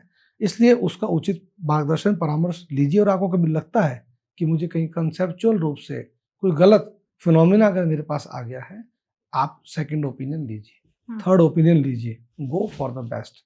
Best in the sense of not कि जिसका प्रोफाइल बड़ा हो उनके पास जाइए, जिनकी फीस बड़ी हो वो बढ़िया है, ऐसा नहीं है। आजकल हमारे क्षेत्र में जो बहुत अच्छे हैं उनकी फीस उनके पास पहुंचना बड़ा मुश्किल है। सुनते हैं हम कुछ लोग कि कोई एक कंसल्टिंग का इतना चार्ज कर रहा है, कोई 50,000 ले रहा है, कोई 30,000 ले रहा है, उससे वो व्यक्ति बड़ा, ऐसा नहीं है। आप विद्वान को ढूंढिए, और विद्वान ढूंढना बहुत आसान है। विद्वान व्यक्ति की जानकारी कीजिए, समय को चीज को समझिए परिस्थिति के अनुसार, और अपनी श्रद्धा क्षमता और सामर्थ्य के अनुसार आप उसका उपाय भी कीजिए। और ऐसा ही नहीं कि सिर्फ नकारात्मक देगा तो ही उसका उपाय होगा, जो सकारात्मक होता है उसका भी उपाय होता है। और सकारात्मक जब उपाय किया जाता है तो आने वाले नकारात्मक को या गए हुए नकारात्मक को प्रभाव शून्य कर सकता है। इसके बारे में कोई सोचता नहीं है। जब परिस्थितियां खराब होती हैं तभी लोग जी, तो क्यों ना अच्छे समय को हम बहुत अच्छा कर लें, या उस समय पे ऐसा उपाय कर लें कि आने वाला जो या घटित होने वाला जो समय था उसके बारे में कुछ कम ही हमारा नुकसान हो जाए तो क्या दिक्कत है। तो इसलिए मैंने आपको शुरू में कहा, ज्योतिष तो सार्वभौमिक विषय है, कभी बंद होता ही नहीं है। ऐसा नहीं कि विशेष परिस्थिति पर इसको देखा जाए। और एक बात और, उपाय के लिए जो आपने कहा क्या किया जाए या उसके बाद नकारात्मक सकारात्मक लिया जाए, गलत तथ्यों से मैं फिर कहूंगा बचिए। गलत मंत्रों से, गलत प्रकार के प्रयोगों से, गलत प्रकार के छोटे मोटे टोटकों से ये ज्योतिषी का काम नहीं है। सबसे पहले मुझे सही बताइए कि सच में ये रेमेडीज काम करती हैं? जैसे आप कह रहे हैं कि आपकी लाइफ में पॉजिटिव चल रहा है, तब आप कोई रेमेडी करते हो तो उसका और भी अच्छा प्रभाव पड़ता है, तो क्या सच में काम करती है? सनातन संस्कृति सभ्यता कर्म प्रधान है जी। अब उस कर्म को आप उपाय कहिए, या उस कर्म को आप अपना कर्तव्य कहिए, या उस समय पे किया गया कार्य कहिए। हमारे लिए जब विद्वानों ने इतना कुछ रहस्य खोल के दिया, तो क्या आपको समस्या में छोड़ने के लिए दिया? निकलने समस्याओं को निदान करने के। समस्या तो बताई गई है आपको कि ऐसे समस्याएं होती हैं जी। कठिन से कठिन परिश्रम होता है। भगवान राम को इतना घनघोर कष्ट हुआ, एक तो वनवास में, कहाँ चला गया कोई पता नहीं, उनकी धर्मपत्नी माता सीता को कहाँ पर निवास किया गया। फिर जैसे जैसे बढ़ते गए एक से एक उपाय मिलते गए कि इसकी भी आवश्यकता पड़ेगी, इसकी भी आवश्यकता पड़ सकती है। उन्होंने किसी को मना नहीं किया, सबको लेते गए। जिनसे इस महर्षि के पास गए उनसे एक एक दिव्य अस्त्र की प्राप्ति करते गए। क्योंकि आने वाले नकारात्मक या गंभीर समय को अच्छी तरह से उसका मुकाबला कर सकें, उसको पराजय कर सकें, अपनी विजय को बढ़ा सकें, उसके लिए वो काम करते रहे। और उसके लिए उनके सहयोगी जितने लोग मिले सबको साथ लेते चलते गए। किसी को नहीं कहा कि ठीक है नमस्ते आगे बढ़ जाते हैं ना, आप भी चलना चाहते हैं ठीक है, हम भी आपका सहायता करना, मुझे आपकी सहायता की आवश्यकता है, मुझे लेके चलिए। तो हमारे यहाँ तो सबसे अधिक कष्ट यदि किसी पे आया है तो हमारे तो ईश्वरों पर आया है। यदि पुराणों को उलटते, पुराणों को पढ़ा जाए, सबसे ज्यादा कष्ट अगर कुछ आया तो ईश्वर में आया है। और उन्होंने एक उदाहरण प्रस्तुत किया है, इससे अधिक कष्ट क्या हो सकता है किसी को। भगवान कृष्ण ने पूरा जीवन संघर्ष है, पूरा जीवन। कुंडली देखें तो बड़ा उत्तम लगता है, लोग कहते हैं भगवान कृष्ण की कुंडली के ऊपर चर्चा होती है कभी ऐसा वैसा, या कोई कहे, निश्चित रूप से अतुल्य कीर्ति, अमित विक्रम, इतने लंबे समय तक चक्रवर्ती सम्राट भी रहे हैं। शायद लोगों को उसका जानकारी इतना जानते भगवान कृष्ण हैं और उनकी लीलाएं के बारे में सब ज्यादा परिचित है, लेकिन कितने वर्ष तक रहे उन्होंने, इसके लिए क्या कितना संघर्ष किया, आप सोचिए। जन्म कहीं और, रहे किसी के पास, फिर जब बड़े हुए तो उस क्षेत्र को छोड़ के चला जाना, अपने माँ बाप को छोड़ करके दूसरे के पास कष्ट देना। जीवन जब छोटे थे तब से कितने कितने कष्ट आए, बाल्यावस्था से लेकर के हर चीज का उपाय उनके माता पिता करते गए। पूछने गए, महर्षि सांदीपनि के पास जाते थे, आज वो प्रेत आया, कल वो पिशाच आया, अब क्या फिर आएगा, तो उसके लिए उपाय करते गए कि हाँ और करिए और करिए। आजकल एक भी ये भी समस्या है, कुछ लोग एक आध बार उपाय कर लेते फिर उनको लगता है कि हो गया राइट, अरे मैंने तो करा लिया, दोबारा क्यों हो रहा है। समस्या बड़ी हो सकती है, दोबारा भी आ सकती है, कठिन समय है तो बार बार अपना असर देगा आपको। तो क्या दिक्कत है, आपने एक बार किया है, या तो उसके लिए आप प्रयासरत रहिए या आप उसके लिए किसी के माध्यम से कराते रहिए। तो आप उस क्षेत्र में हमेशा लगे रहिए, यही अपना कर्तव्य है। सब कुछ छोड़ के नहीं, सब कुछ लेकर घर गृहस्थी, काम, बिजनेस, जॉब, अपना सब कुछ लेते हुए जो उसके लिए आवश्यक है वो करते कराते रहिए। बिल्कुल, ये बहुत आवश्यक है। तो उपाय हमेशा कारगर होते हैं, सफलीभूत होते हैं, सही माध्यम से किए जाए। अब ज्योतिषीय उपाय जो आपने कहा या शास्त्रीय उपाय, तो प्रमुख रूप से 3 प्रकार के उपाय बताते हैं। कौन कौन से? मंत्र, यंत्र और तंत्र। मंत्र जो होता है वो निष्ठा पूर्वक, विधि पूर्वक, सही उच्चारण के साथ, सही मान्यता के साथ किया जाता है, तभी वो कारगर होता है। मंत्र के अंदर में ऐसा नहीं होता है कि एक मंत्र को लिया तो उसका एक पूरा प्रोसेस होता है, उस मंत्र को सिद्ध करने का, उस मंत्र को प्राप्त करने का, उस मंत्र की शक्ति से कुछ आपका कल्याण करने का। आप साधारण समझते हैं कि हमारे साथ इतनी बड़ी विडंबना है, हमारे बच्चे के अच्छे नंबर नहीं आ रहे हैं, एक मंत्र बताएंगे क्या वो अच्छा हो जाए? इतना आसान है? नहीं, आसान बनाना पड़ता है, उसके साथ में मित्रवत बनना पड़ता है। मंत्र का मतलब ही मनंत्रात, लगातार जो चलता है वही मंत्र होता है जी। जो लोग कहते हैं 1.25 लाख, 11,000, 21,000, वो तो मिनिमम संख्या है। मिनिमम से तो वो शुरू होता है, उसके बाद में आपका और करने वाले का दोनों का ही लगातार उसके ऊपर निष्ठा चाहिए, उससे से ही मंत्र की शक्ति बनती है, और शक्ति तो ऊर्जा का काम करती है। जैसे हम किसी परीक्षा में जाने के लिए एक बार पढ़ लें तो क्या हमारा काम हो जाएगा? नहीं होता, हम लगातार उसको अभ्यास करते हैं। एक बार में शब्द बोध होता है, दूसरी बार में अर्थ बोध होता है, तीसरी बार में उसका विषय उपस्थापीकरण होता है, चौथी बार में याद होने की श्रृंखला बनती, 5वीं बार में स्मरण होता है, 6ठी बार में प्राज्ञ बन जाता है। स्मरण की शक्ति इतनी ऊर्जा हो जाती है आपके अंदर, 6 बार एक ही कोर्स को रिपीट कर लीजिए तो आपकी एकदम आपकी स्मरण शक्ति तक पहुंचता है। 7वीं बार में आपके कंठ के अग्र भाग में, कहते हैं कंठाग्र विद्या, जिसे हम ज्योतिष शास्त्र या विद्या की बात कर रहे हैं, वो कंठाग्र होती है। आपने कुछ कहा या श्लोक या प्रमाण के साथ आगे चल दिया तो वो कंठाग्र होती है। उसके बाद जब विद्या आती है तो उसे जिह्वाग्र कहते हैं, तब जाकर के वो मंत्र की शक्ति, आपकी वाणी की क्षमता, आपकी वाणी की वाक सरस्वती सिद्ध होती है, जो कह दिया वह सही है, तब वो मंत्र उतना ऊर्जा होता है। बिल्कुल, जैसे अभी आपने ना सबसे पहले राम जी के बारे में चर्चा की थी कि सबसे ज्यादा अगर देखा जाए तो हमारे जितने भी ईश्वर हैं उन पर सबसे ज्यादा प्रॉब्लम्स आई हैं, जैसे हमने रामायण पढ़ी है या रामायण के बारे में सुना है जी। कि कहीं ना कहीं उनका जो वैवाहिक जीवन था वो सही नहीं था। पति पत्नी का अलग रहना, मतलब कहीं ना कहीं ऐसी परिस्थिति आई कि सीता जी और राम जी साथ नहीं रहे। तो आप एक एस्ट्रोलॉजर हैं, आपने भी कहीं ना कहीं राम जी की कुंडली देखी होगी। ऐसा कौन सा योग बना था जहां उनके वैवाहिक जीवन अच्छा नहीं था? इसके लिए हम आपसे एक दिन इस विषय को पूरा एक अलग पॉडकास्ट में रखेंगे। उसमें दाम्पत्य जीवन में रखेंगे, उसमें प्रमुख उदाहरण यही रखेंगे। जी ठीक है। जहाँ 36 गुण मिलने के बाद भी जो हाँ। लोग कहते हैं गुण मिलापक के बाद जी, और जी। अनन्य कुंडली मिलने के बाद भी, तो कष्ट का कारक या कोई ग्रह है, कोई ऐसा कारण, पर उसका मूलभूत देखिए जो आज के समाज में है। मेरी आग्रह है, लोगों से हाथ जोड़ के प्रार्थना होती है हमेशा, कृपया अपने वैवाहिक दाम्पत्य जीवन को बचा कर रखें, बहुत प्रयास करके उससे बचा। एक तो भगवान ने सबसे सुंदर उपहार आपको बना करके दिया और एक आपका जीवन साथी दिया। क्या इससे कोई सुंदर उपहार आपके लिए हो सकता है? नहीं। उसको किसी तरह से बहुत प्रयास करके बहुत सुंदरता के साथ जीना चाहिए। और देखिए, इतना दूर इतना कष्ट में रहने के बाद भी उन्हीं भगवान राम सीता का ही उदाहरण हमेशा दिया जाएगा, हमेशा दिया जाता है और हमेशा दिया जाता था। वही उदाहरण समाज के अंदर चलता है, उससे कहते हैं दाम्पत्य जीवन। तो क्या दाम्पत्य जीवन में कठिनाई थी या कुछ और बात थी? प्रेरणा देनी थी या सामाजिक शिक्षा का उदाहरण प्रस्तुत करना था? इस विषय पर हम आपके साथ एक दोबारा पूरा प्रोग्राम मांगलिक मंगल दोष मेलापक और कुंडली मंथन के साथ करना चाहूंगा मैं आपके साथ, क्योंकि ये बड़ा गंभीर विषय है और आज के समाज की बड़ी पीड़ा का विषय है। मुझे लगता है, कहते हैं लोग प्रबुद्ध हैं, लेकिन प्रबुद्ध समाज में ये एक नई परंपरा चली है और लोग पूछते भी है। मुझे आश्चर्य होता है उन बताने ज्योतिषियों पे, तलाक का योग है क्या?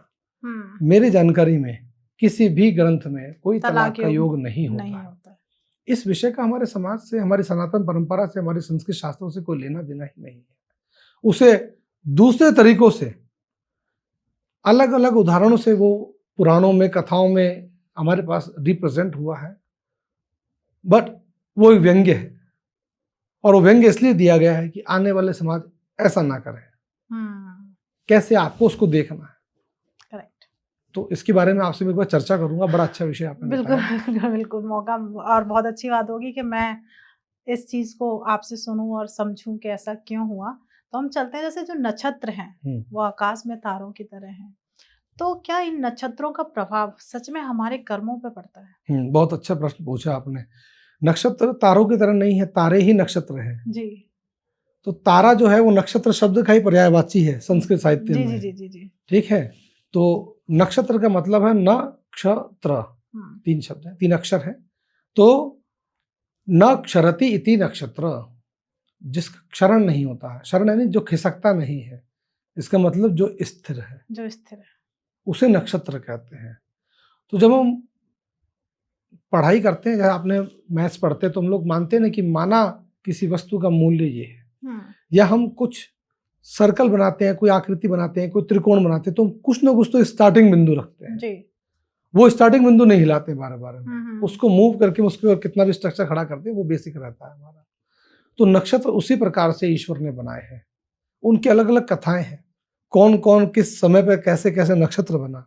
और एक नक्षत्र जो होता है, जैसे अश्विनी, भरणी, कृतिका, रोहिणी, मृगशिरा, आर्द्रा, पुनर्वसु, पुष्य, एक सीरीज है। बिल्कुल 27 नक्षत्र। तो 27 नक्षत्र, कहीं कहीं 28 भी आता है, 27 और 28 के बीच में भेद भी आता है अभिजीत नक्षत्र को लेकर के, तो उसकी भी चर्चा है शास्त्रों में बहुत तरह की। तो एक नक्षत्र में बहुत सारे तारे होते हैं। एक नक्षत्र मतलब एक तारा नहीं होता, तारों का समूह इज इक्वल टू नक्षत्र। मैं वही पूछना भी चाहती थी, क्योंकि आकाश में तो बहुत सारे दिखते हैं। अब कौन से तारे नक्षत्र होते हैं? तो क्रांति वृत्त, यानी जिस परिभ्रमण का हमारी भूगर्भ से, हमारी पृथ्वी से जिसका डायरेक्ट कॉम्बिनेशन बनता है, जहां तक सूर्य भगवान अपनी परिक्रमा लगाते हैं, जिस क्षेत्र में पृथ्वी भी भ्रमण करती है अपने अक्ष पे, जिसके आसपास में पूरा ग्रह सौर मंडल जो सोलर सिस्टम है हमारा, वो जहां घूमता है, उसके ऊपर में जो है उन्हें ही नक्षत्र संज्ञा कहा गया है जी। बाकी जो शेष तारे उनकी चर्चा नहीं की। उनका अलग अलग नामकरण, जो गैलेक्सी इसको कहते हैं आप, वो सब नक्षत्र वीथिका उसे हम लोग कहते हैं, उन सब की चर्चा भी है। तो 27 नक्षत्र जो है, 27 नक्षत्रों से ही ज्योतिष की शुरुआत होती है। तो सभी ग्रहों को सापेक्ष देखने के लिए, यानी स्पष्टीकरण यानी समझने के लिए हम लोग नक्षत्र में ही देखते हैं जी। और उस नक्षत्रों के योग को मिलाते हैं तो बन जाती है राशि। तो राशि कोई अलग से विषय नहीं है, राशि तो एक ज्योतिष के विद्वानों की, ऋषियों की संकल्पना है, जो नक्षत्रों के आकृति को मिला करके एक राशि रिसर्च डेवलपमेंट किया उन्होंने, उसे उन्होंने एक राशि का नाम दे दिया। मेष, वृष, मिथुन, कर्क, सिंह, कन्या, तुला, वृश्चिक, धनु, मकर, कुंभ, मीन, 12 राशियों में 27 नक्षत्रों को बांट दिया, तो लगभग 2.25 नक्षत्र की एक राशि होती है। 2.25 नक्षत्र को आप जोड़ेंगे 12 के हिसाब से तो 27 नक्षत्र बन जाते हैं। तो ठीक बिल्कुल बराबर जोड़ा है। तो 2.25 का मतलब क्या है कि 2 नक्षत्र का मान, उसमें जितने तारे आते हैं वो प्लस थोड़ा सा आगे का 0.25 उतना भी ले लीजिए आप। इसे समझाने के लिए कैसे समझाया, तो हमें 108 अक्षर दे दिए, कहने आप ऐसे समझ दीजिए। तो एक नक्षत्र में 4 अक्षर, तो 2 में 8 और 0.25 मतलब 1, तो 4 + 4 + 1। अब सोचिए हम लोग कब से गुणा भाग जोड़ भाग करते हुए आए हैं, बिल्कुल, समझ लीजिए।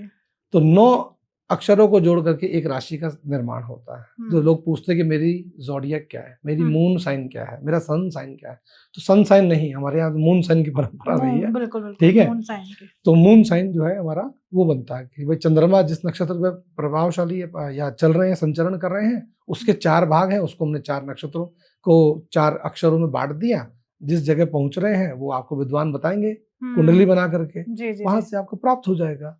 ठीक है, वो आपका जन्माक्षर हो जाएगा, वो आपकी जन्म राशि हो जाएगी। ठीक है। तो नक्षत्र जो होते हैं वो हमारे लिए बहुत महत्वपूर्ण है, ग्रहों का साधन, वेधन और गणित ज्योतिष के लिए तो बहुत ही ज्यादा आवश्यक है, साथ साथ संहिता ज्योतिष के लिए। नक्षत्रों के संचरण से हमारे महीने बनते हैं, चैत्र, बैसाख, ज्येष्ठ, आषाढ़, ये सब नक्षत्रों पे आधारित है। तो हमारी पूरी परंपरा नक्षत्रों पे चलती है। उसके अंदर एक क्रिएशन है, एक डेवलपमेंट है, बॉन्डिंग बनाने के लिए एक चीज बनाई गई है, राशि जी। ठीक है, जो ज्योतिष का, फलित ज्योतिष का एक मुख्य भाग है। बिल्कुल। अगर ऐसे हम आते हैं, कहीं ना कहीं कहा जाता है कि ये पूरी दुनिया, जैसे मैं हूँ, आप हैं, ये पूरी दुनिया जो एनर्जी से बनी हुई है। तो जब हम ज्योतिष की बात कर रहे हैं तो एनर्जी का भी कहीं ना कहीं इसके साथ कनेक्शन होता ही होगा। निश्चित रूप से। हमारे यहाँ मंत्र आता है, सूर्य आत्मा जगतस्तस्थुकश्च, यानी भगवान सूर्य क्या है, जगत की आत्मा है जी। और आत्मा क्या होती है, आत्मा वही तत्व होता है, वही एलिमेंट होता है जो इस निष्क्रिय शरीर को सक्रिय बना देता है, जो इसमें ऊर्जा का निवास करता है। बिना उसके ऊर्जा नहीं, अगर ऊर्जा नहीं तो शरीर में कोई हलचल नहीं, हलचल नहीं तो वह निष्प्राण है। उस निष्प्राण को सप्राण करने के लिए, ऊर्जावान बनाने के लिए ही हम लोग प्रयासरत रहते हैं जी। तो ऊर्जा का जो चलन है, जब सृष्टि शुरू होती है ना, भगवान ब्रह्मा कहते हैं हम लोग सृष्टि प्रारंभ करते हैं, तो आपको पता होगा या बता देता हूं, जब सारे नक्षत्र शून्य पे आ जाते हैं, यानी मीन राशि क्रॉस कर लेते हैं, मेष के स्टार्टिंग पे आने लगते हैं, तभी उस समय पूरी सृष्टि का, जिसे कहते हैं महाप्रलय या युगांत, कल्पांत, ब्रह्मा का जो इसे हम एक दिन कहते हैं, एक दिन समाप्त हो गया, एक रात्रि पर्यंत वही सब ग्रह रुक जाते हैं। तब लगता है कि सब कुछ निष्क्रिय हो गया। ईश्वर तो समाधि में हो जाते हैं। उसे चलाने के लिए क्या चाहिए, ऊर्जा चाहिए। जैसे ही वो जागृत होते हैं वो ऊर्जा चलने लगती है। जैसे उनका श्वसन होता है, उनका श्वसन होते ही वो ग्रह चलने लगती है जी। तो जैसे हमारे अंदर वायु होती है, संचरण करती है, ऊर्जा का साधन बनाती है, और दोनों बनाती है, इड़ा और पिंगला, 2 नाड़ियां हैं। तो सकारात्मक और नकारात्मक दोनों प्रकार की ऊर्जाएं होती हैं और संसार में हमेशा चलती है। दोनों नहीं होंगे तो संसार चल नहीं पाएगा। सृष्टि को चलाने के लिए दोनों चाहिए। ठीक, हमारा ऊपर निर्भर करता है कि हम सकारात्मक ज्यादा लेते हैं या नकारात्मक ज्यादा लेते हैं। इसलिए लोग कहते हैं कि संगति का फर्क पड़ता है, क्या शिक्षा का फर्क पड़ता है, क्या परिवार का फर्क पड़ता है? निश्चित रूप से पड़ता है भाई। आप जिस ऊर्जा से उठे हुए हैं, आपको वही ऊर्जा तो प्राप्त होगी। इसलिए हमारे यहाँ शुरू से जीवन को इतना ऊर्जावान बनाया गया है। आप सोचिए, हमारे पास पूरे साल कुछ ना कुछ करने के लिए होता है। बिल्कुल। 4 महीने चतुर्मास कहते हैं, भगवान नारायण सो गए, हमारे पास उसी समय सबसे ज्यादा पर्व त्योहार होते हैं। बिल्कुल। बड़े हमारे बड़े त्योहार। सारे श्रावण का महीना, व्रत करने का, भाद्रपद का महीना, तीज त्योहार, फिर पितरों के लिए, फिर माता जी का जो है नवरात्र का, उसी में गणेश चतुर्थी भी गणेश निकल जाती चतुर्थी है, जी। फिर दीपावली का आयोजन, देव दीपावली तक हम्म, हम तो फुल आनंद में रहते हैं, फुल ऑन एंजॉय है, फुल ऑन Right. एंटरटेनमेंट है। हम्म, कहाँ से? ऊर्जा से। ऊर्जा से। तो उस ऊर्जा को चलाने के लिए हमारी दिनचर्या कैसी हो, हम्म, हमारी जीवन व्यवस्था कैसी हो, हमारा समाज का प्रति हमारा उपकार या उपकारक भाव कैसा हो, ये बहुत जरूरी है। आप अपने आप को उपयोगी मानते हैं क्या समाज के लिए, या खुद के लिए मानते हैं? ये आपकी ऊर्जा पर निर्भर करता है। बिल्कुल। मैं अपने लिए हूं कि दूसरों के लिए हूं? महर्षि दधीची, जीवन दूसरे के लिए है, शुक्राचार्य दूसरे के लिए है। यही तो देवताओं ने सिखाया ना हमें, जो देता है वही तो देवता है, जो देवत्व का भाव रखता है, जो जो कल्पना की वही दे दिया आपको। जी जी जी। तो क्या हमारे अंदर देव नहीं है? तो देव प्रबोधनी का मतलब ही अपने अंदर के देवत्व को जगाइए, दूसरों के लिए कुछ दीजिए। तो क्या देंगे? अब या तो नकारात्मक देंगे, सकारात्मक देंगे। समुद्र का मंथन करेंगे तो दोनों चीज निकलती है, विष भी निकलता है, अमृत भी निकलता है। आपको किसका चयन करना है? अब निकाल दिया तो पीना तो पड़ेगा। चाहे भगवान महादेव के पास जाइए, चाहे भगवान विष्णु के पास जाइए, लेना तो पड़ेगा। जो निकला है वो बेकार नहीं जाएगा। ऊर्जा का ही तो काम है। ऊर्जा नहीं होती तो समुद्र मंथन से सब अमूल्य रत्न कहाँ से प्राप्त होते हैं? ये भगवान महाकुबेर, भगवान भगवती महालक्ष्मी, कामधेनु, विश्वशर्वा, उच्चैश्रवा नाम के घोड़ा, सब चीज कहाँ से आती है हमारे पास? तो ऊर्जा जो है वो सृष्टि के आदि से शुरू होती है। बिना ऊर्जा के तो कुछ हो नहीं सकता। फिजिक्स, ज्योतिष फिजिक्स ही है, एस्ट्रोफिजिक्स ही ज्योतिष है। ठीक है? तो ग्रह जब तक बढ़ेगा नहीं तो बढ़ाएगा कौन?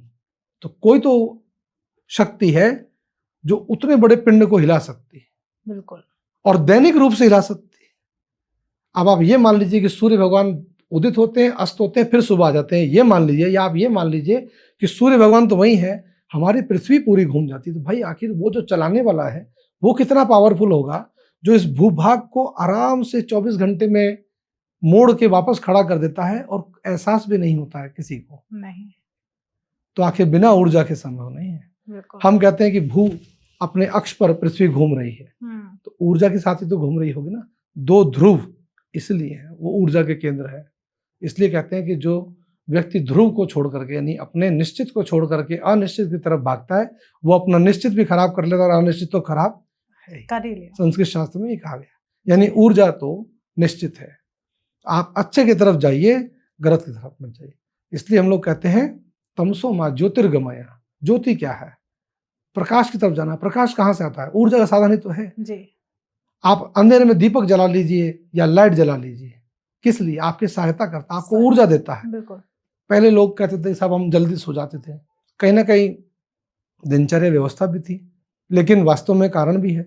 इसलिए हमारा सिस्टम बनाया गया भैया जो करना है सुबह सूर्य शुरू कीजिए, सायंकाल होते होते बंद कर। और आज भी प्रकृति इस पे काम करती है। वृक्ष, पशु पक्षी वो इसी पे काम करते हैं, ऊर्जा पे ही काम करते हैं। तो बिना ऊर्जा के कुछ नहीं है। और यही ऊर्जा वास्तु के अंदर भी बहुत महत्वपूर्ण हो जाती है। हम कैसे रहते हैं, साथ साथ जहां रहते हैं वहां की ऊर्जा कैसी है, दोनों मिल करके उसे बढ़ा भी सकती हैं, घटा भी सकती हैं, अच्छा भी कर सकती हैं, खराब भी कर सकती हैं। तो ऊर्जा बहुत महत्वपूर्ण है। बिल्कुल, आपने बहुत अच्छे से एक्सप्लेन किया कहीं ना कहीं उस ऊर्जा को। पर सबसे बड़ी बात आती है कि सबसे होता है कि हम कैसे पहचाने कि पॉजिटिव ऊर्जा है या नेगेटिव ऊर्जा है।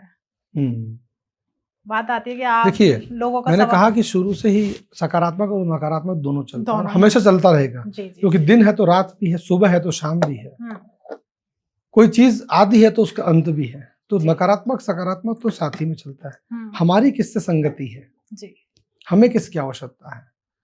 अगर मैं आज के जमाने में बड़ा सुना है, देखा है, बड़ा अजीब लगता है देखने में, sorry to say about that, किसी का अपना निजी जीवन हो सकता है, लेकिन सुनते हैं कि आज खुशी का दिन है तो भी पी लेते हैं, गम का दिन है तो भी पी लेते हैं, नया साल है तो भी पी लेते हैं, दिवाली है तो भी पी लेते हैं, संडे है तो भी पी लेते हैं, परेशान है तो भी पी लेते हैं, खुश है तो भी पी लेते हैं। इसका मतलब उद्देश्य आपका कुछ और है, ना आपको सही से कोई काम है, ना वो गलत से कोई काम है। अब वो आदमी अकेला करता भी नहीं है, उसे उसके लिए एक व्यक्ति और चाहिए, तो दूसरे को भी ढूंढता है। Party on, come on, come on. तो दूसरा भी पहुंच जाता है। जी। पर फ्री में मिल रहा तो क्या। लेकिन आप सोचिए, कहीं कथा चल रही है, कहीं ईश्वर की पूजा हो रही है, कहीं तुलसी विवाह हो रहा, तो होता है। आज के ज़माने कुछ लोग थोड़ा सा सोचते हैं यार क्या ही रोज चलता है क्या, लेकिन हो सकता किसी और को पसंद आए। मुझे मंदिर जाना, मेरे माँ बाप से बात करना, मुझे मेरे माता पिता के सानिध्य में बैठना, किसी को प्रणाम करना मुझे अच्छा लगता हो, किसी को नहीं अच्छा लगता है। लेकिन जिसको वो अच्छा लग जाता है ना, वो उससे बाहर नहीं आ पाता। क्यों? ऊर्जा का संचरण होता है। जब आप किसी से आशीर्वाद लेने के आदी हो जाते हैं ना, तो उस आशीर्वाद को नहीं प्राप्त करने पर आप बड़े उदास हो जाते हैं कि आज कुछ कमी है। अगर आपका नियम है कि मुझे गाय को रोटी देनी है, मुझे पशु पक्षियों को, मेरे पेट है, मुझे पेट को कुछ खिलाना है, और आपके घर में वो पेट है, चाहे गाय हो चाहे कोई और जानवर हो, और आप उसे बिना भोजन दिया पा जाइए, दिन भर आपको लगेगा यार कुछ मेरे से गलत हो गया, किसी को मैंने भूखा छोड़ दिया, तो नकारात्मकता का प्रतीक हो जाएगा। तो हमें किस तरफ जाना है ये हमें तय करना है। ये हमारी मानसिकता पर निर्भर करता है, हमारे व्यवहार पर निर्भर करता है, थोड़ा बहुत ग्रहों पर निर्भर करता है। लेकिन कर्म आपकी उस नकारात्मक सकारात्मकता को बदल सकते हैं। इसलिए ज्योतिष कभी भी भाग्यवादी शास्त्र केवल नहीं है, वो कर्मवादी शास्त्र है। वो आपको कर्म करने की प्रेरणा देता है और सही कर्म करने की प्रेरणा देता है। कभी किसी के लिए, कभी किसी का, और कभी किसी होने के लिए अनिष्ट की कोई सूचना, कोई ऐसा उपाय नहीं बताता। किसी का गलत कीजिए। तो जैसे अगर हम बात करें रुद्राक्ष की, क्योंकि कहीं ना कहीं लोगों को मैंने पहने देखा है और उसकी एनर्जी के बारे में बहुत सुना है। कहते हैं शिव का सीधा सीधा आशीर्वाद ही रुद्राक्ष। जी जी। तो क्या सच में रुद्राक्ष पहनने से मन को शांति मिलती है? बड़ा उत्तम प्रश्न है आपने पूछा। देखिए, एक तरह से मानिए कि सुंदर दिखने के लिए जैसे सुंदर वस्त्र की आवश्यकता होती है, उसी तरह से कुछ अलंकरण भी होते हैं, और हमारे पास देवी देवताओं के कुछ अलंकरण प्राप्त हुए। कुछ तो हमें दैवत्व में प्राप्त हो गए, ईश्वरीय कृपा से, समुद्र के इत्यादि से, जैसे हमको रत्न प्राप्त हो जाते हैं, और कुछ भूमि के अन्य साधनों से प्राप्त हो जाते हैं, और दोनों ही जो है ईश्वर को अति प्रिय है। यानी जो जेम्स एंड स्टोन जिसे कहिए, मूल रूप से रत्न, वो चतुर्दश रत्न कहिए या 9 ग्रहों के 9 रत्न कहिए, वे भी। और उसी प्रकार से रुद्राक्ष जो है वो एक बहुत ही गंभीर और अमूल्य भगवान का दिया हुआ एक हमारे लिए उपहार कहिए उसको। कहा जाता है कि भगवान शिव जब है आदि कैलाश पर जब तपस्या करके जगे, तो जैसे तपस्या करके वो जगे, तो जब नेत्र खोले तो कई समय के बाद हम नेत्र खोले तो एकदम से अश्रुपात, तो पानी की कुछ बूंद गिर गई। वही बूंद जो गिरी उसी से रुद्राक्ष की उत्पत्ति हुई। फिर वो बीज जहाँ जहाँ जैसे जैसे सकाशात पहुंचा, वैसे वैसे उसकी आज भी प्राप्ति होती है। तो रुद्राक्ष जो है वो साक्षात भगवान शिव का स्वरूप है। भगवान शिव ने उसको सबसे पहले ग्रहण किया और कहा कि साक्षात शिव का स्वरूप है। तो हम ये कहें कि उसे पहन के मन की शांति होती है नहीं।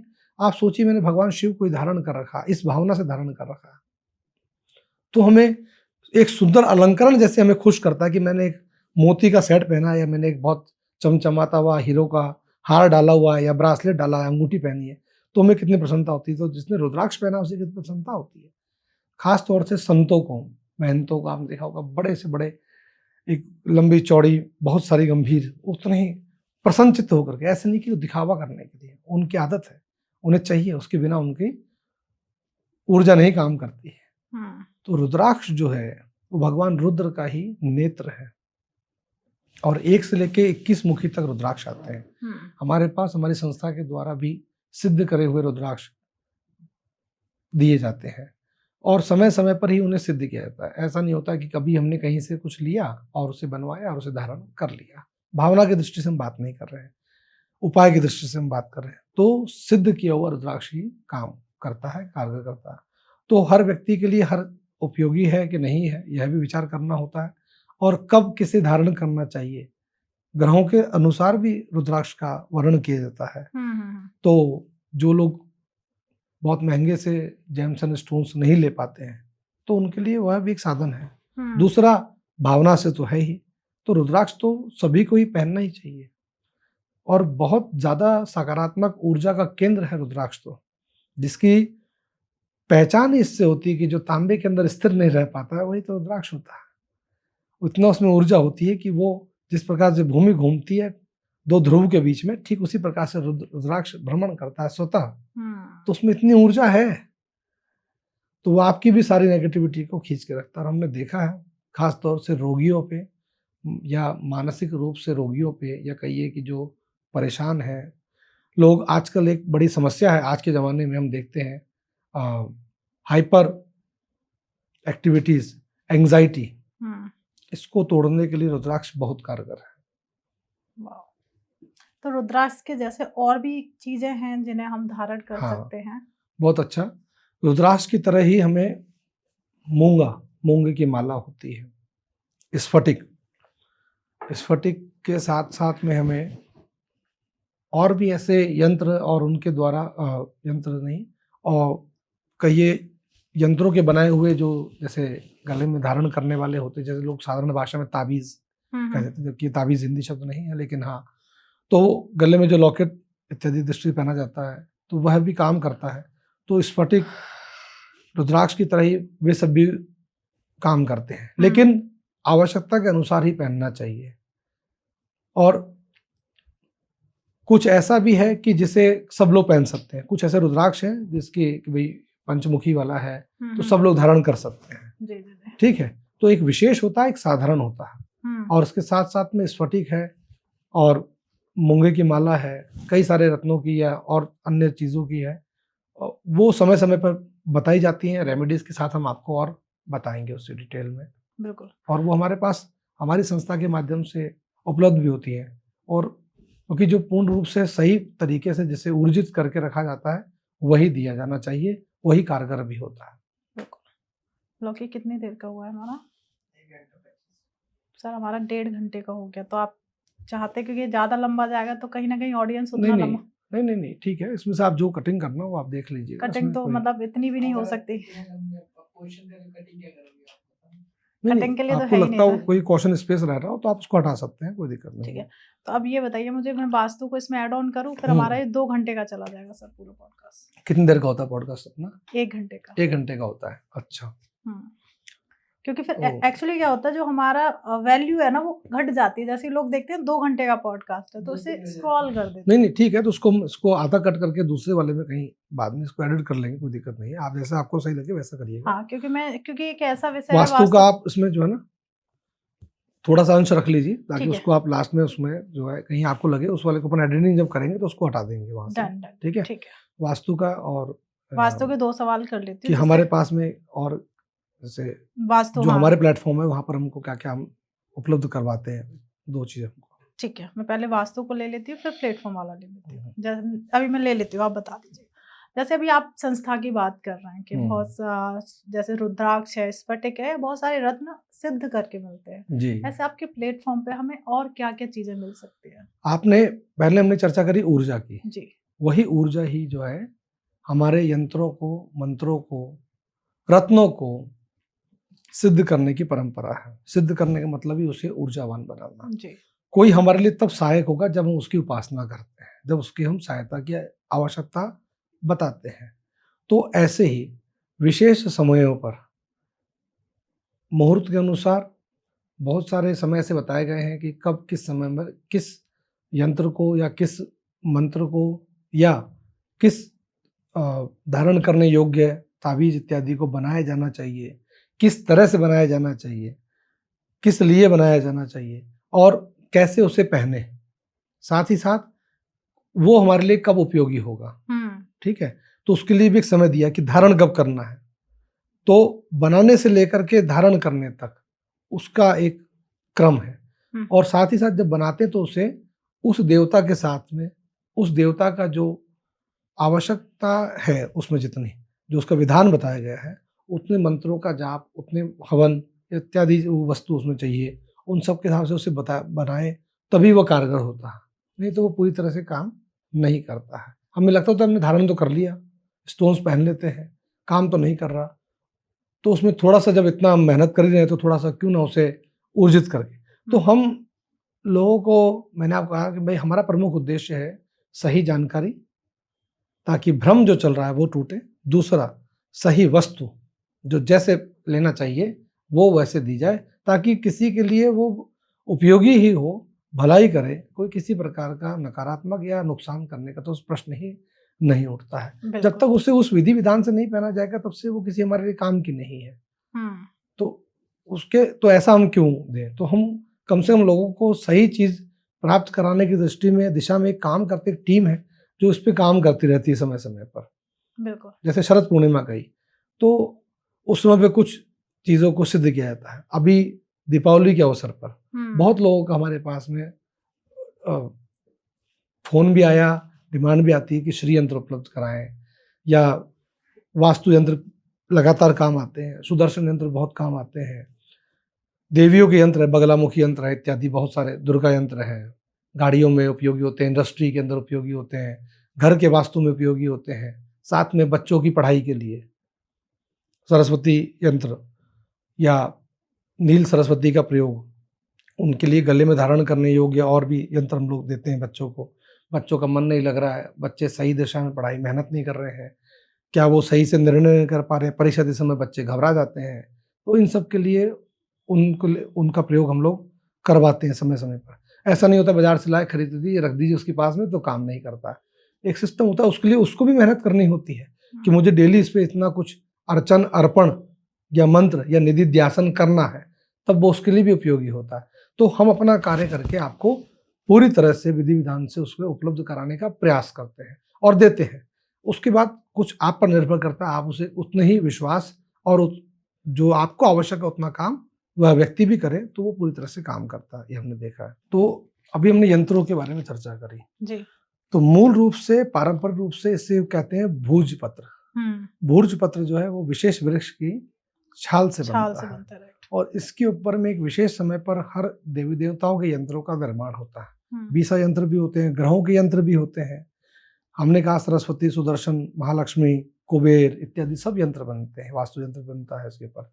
तो इस पर प्राप्त होता है या फिर इसके अलावा इसे हम लोग किसी धातु पर ही बनवाना चाहिए। तो आपको यह तांबे पर, पीतल पर, चांदी पर या स्वर्ण पर इस तरह से भी ये उपलब्ध होता है और सारे यंत्र जब सिद्ध किए जाते हैं तो वो एक अलग-अलग समय पर अलग-अलग मुहूर्त में जब जिसकी आवश्यकता होती है उस समय उसको ऊर्जित किया जाता है। तो हमारे पास में वो भी उपलब्ध होते हैं। तो जिनको चाहिए वे लोग हमसे लेते भी हैं, पहले से भी लेते हुए आए हैं। जिन्हें नहीं चाहिए, जिन्हें अभी आवश्यकता पड़ेगी तो हमसे संपर्क करके ले सकते हैं इसे। बिल्कुल। तो सर अगर जैसे भी आपने वास्तु की बात की, थोड़ा-सा हुँ। मैं आपसे वास्तु के बारे में जानना चाहती हूँ, क्या सच में बिना तोड़-फोड़ किए वास्तु को ठीक किया जा सकता है? हाँ, बड़ा अच्छा प्रश्न आज के ज़माने में बड़ी समस्या है और ख़ास तौर से मैं कहूँगा कि जो बड़े शहर हैं हमारे उसमें थोड़ा ज़्यादा चलता है। वास्तु का मतलब क्या है? वस धातु, रहने योग्य, हुँ, जहाँ निवास करना हो उसे वास्तु कहते हैं। ऐसा क्षेत्र, ऐसा भूमि, ऐसा भवन, ऐसा गृह जहाँ पे हम लोग आनंद के साथ निवास करना चाहते हैं, उसे वास्तु। तो वास्तु का जो मुख्य रूप से कारक है, जो समय है, वो शुरू होता है भूमि चयन से ही। हुँ, प्लॉट खरीदने से ही शुरू हो जाता है वास्तु जी। और लोग-बाग चयन उसको देखते कब हैं? बनाने के बाद में। हुँ, तो हम वहीं से गलत हैं, पहली बात। तो भूमि चयन के बाद में उसके परीक्षण होते हैं भूमि के, कि हुँ, हमारे लिए सूटेबल है कि नहीं? ये जी। प्लॉट हमारे लिए अनुकूल है कि नहीं? फिर उसकी दिशा का ज्ञान। हुँ, ऐसा नहीं होता है कि सभी तरह की दिशाओं का प्लॉट जो है सभी के लिए अनुकूल रहता है। हुँ, हम आपके लिए एक विशेष प्रोग्राम उसके लिए करेंगे, बिल्कुल। लेकिन साधारण रूप से कहना चाहूँगा कि सभी के लिए दक्षिण खराब नहीं होता, सभी के लिए पूरब अच्छा नहीं होता। ये हुँ, बात ध्यान रखिए, ठीक है? उसका सिस्टम होता है, फिर उसपे द्वार वेद बनाया जाता है, उस पर गृह निर्माण का मुहूर्त पहले गृहारंभ के साथ शुरू होता है। तो हम ये सब चीज़ें छोड़ते चलते हैं, तो हुँ, आपको क्या लगता है कि उसका वास्तु पे प्रभाव नहीं पड़ता होगा? बिल्कुल पड़ता होगा। तो कुछ ना कुछ तो हम वहीं से शुरू कर देते हैं नकारात्मक। हुँ, बनाने के बाद हम लोग सोचते हैं अरे इसके अंदर कुछ देखा जाए। तो बनाने के बाद हमारे यहाँ कोई वैसी व्यवस्था नहीं है कि तोड़ करके उसे दूसरा स्वरूप दिया जाए। जी। हाँ, कभी आवश्यकता पड़ती है तो उसका नियम है, हुँ, उसका तरीका, उसका विधि-विधान है कि हमें कितना कब वास्तु के अंदर परिवर्तन करना है, उसके पहले क्या करना चाहिए हुँ, और कराने के बाद क्या करना चाहिए। हाँ, आजकल के ये ज़माने में खास तौर से मैंने आपसे पहले ही कहा कि बड़े शहरों में एक व्यवस्था है मल्टीपल सोसाइटीज की, मल्टीपल भवनों की। वहाँ पर थोड़ा सा वास्तु का जो चयन है उसमें हमें उसके जो ऊपरी परिमार्जन है वही कर सकते हैं, क्योंकि आप भूमि तो आपकी है नहीं जी। आपको उसको निर्माण करने का अधिकार है नहीं, तो जैसा निर्माण है उसके अंदर हम उसकी व्यवस्था को बदल सकते हैं। तो ये हम फ्लैट के वास्तु के लिए हम बात कर रहे हैं। तो फ्लैट के वास्तु के अंदर भी बहुत निर्धारित करता है कि व्यक्ति के अनुसार, राशि के अनुसार किस व्यक्ति को कौन से मुख का भवन लेना चाहिए, संख्या क्या हो, फ्लैट का नंबर क्या होना चाहिए, ये भी काम करता है। और साथ ही साथ रंगों से भी उसका उपाय हो सकता है। अंदर किए गए रंगों से भी कुछ वास्तु के परिमार्जन हो सकते हैं। और सबसे महत्वपूर्ण है वास्तु शांति होम हवन। तो जहां पर भी आप रहें, निवास करें, उसके लिए एक सिस्टम, एक तरीके से, एक मुहूर्त में, विशेष समय पर जरूर, कम से कम वार्षिक रूप से तो कहा ही जाता है कि वास्तु के देवताओं को भविष्य प्रदान करना चाहिए। क्योंकि वास्तु में आपने कहा कि सर सकारात्मक और नकारात्मक, तो वास्तु में जो है, गृह वास्तु में खास तौर से मृत्यु और रोग दो भी हमारे लिए देवता ही हैं। उन दोनों का निवास हर घर में होता है और स्वाभाविक है, सभी घर में कुछ ना कुछ कष्ट पीड़ा आती है, बाधा आती है, बिल्कुल सर। लेकिन वहां पर और भी देवी देवता निवास करते हैं, तो उनका अंश कम रहे, उनका भाग कम रहे, बाकी चीजें अच्छी ज्यादा हो, तो उनका भी निवास है। तो ऐसा हमेशा नहीं होता है कि हम कहीं भी रह जाएं या कभी बदलाव कर ले। आज हमने ये कमरा लिया था, कल हमने वो कमरा ले लिया, या हमने आज इसको किचन बनाया था, कल उसको हमने तोड़ के उधर चेंज कर लिया। ऐसा कभी भी नहीं करना चाहिए। इससे हमारे घर का वास्तु सुधरे या न सुधरे, निश्चित रूप से मानिएगा रुष्ट जरूर हो जाएगा। कि आप सोचिए किसी घर में रहने वाले लोगों को या एक जानवर को ही आप कल तक इधर रखते हैं, कल उधर रख दीजिए, उसका वो वहां पे नहीं रह पाएगा। हमको कोई कहे कि आपका ये कमरा है और हमारा कक्ष चेंज करके कहे 5 साल के बाद में आप उधर रहिए, हम कहेंगे हमें नींद नहीं आती, मैं जगह नहीं पता, मन नहीं लगता मेरा। आपको कोई कहता है एक काम कीजिए, आप ये फ्लैट छोड़िए, मेरे लिए अच्छा है, आप वो वाला फ्लैट ले लीजिए, तो संभव है कि भाई ठीक है, हम इसी में अपनी व्यवस्था को बनाएंगे। ऊर्जा के और भी साधन हैं, यंत्रों का प्रयोग है, वास्तु यंत्रों का प्रयोग है, हवन है, उसके माध्यम से हम उसको बदलाव कर सकते हैं। उसके लिए हम परामर्श भी देते हैं और उसके लिए हम अपनी टीम के माध्यम से, अपने माध्यम से भी हम पर्सनल विजिटिंग भी कराते हैं। साथ ही साथ इंडस्ट्रियल वास्तु, कॉमर्शियल वास्तु, ये भी बहुत ज़रूरी है। उसमें भी कोई टेक्निकल कंपनी है, कोई बैंक है, कोई फर्म है, या कोई मैन्युफैक्चरिंग फर्म है, कोई हैवी इंडस्ट्री है, हर तरह के व्यवस्थाओं के लिए अलग अलग वास्तु का सिस्टम बनाया गया है।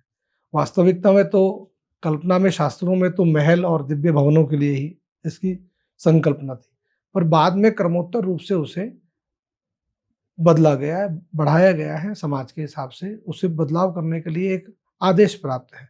पर हाँ, मैं फिर कहूँगा जानकार वास्तुविद के साथ, ऐसे ही कोई लगाए या कोई नक्शा बना, आर्किटेक्चर जो होते हैं वो भी अपने आप को लेते थे, सर मैंने वास्तु के अनुसार बनाया है। सभी के लिए पूरब उत्तर इतना ही बनाते हैं आप कि किचन को हम अग्निकोण में कर लेते हैं, सभी के लिए तो नहीं है। एक सामान्य कहा गया है कि हाँ सबके लिए है, लेकिन जहाँ व्यवस्था नहीं उसके लिए क्या करेंगे, तो उसके लिए उसके विकल्प दिए गए हैं। आप यहाँ नहीं यहाँ कर सकते हैं, ऐसा नहीं ऐसा कर सकते हैं, इस तरह कर लीजिए उसको। तो उन उपायों को अच्छे वास्तुविद के साथ, विद्वान के साथ ही चर्चा करें, क्योंकि वास्तु आपकी कुंडली की तरह बहुत अंतरंग विषय होता है, बहुत ज्यादा। तो उसे इस तरह से न प्रचारित करें ताकि आपको कोई गलत मैसेज मिल जाएगा तो शायद आप उस भ्रम से बाहर नहीं आ पाएंगे।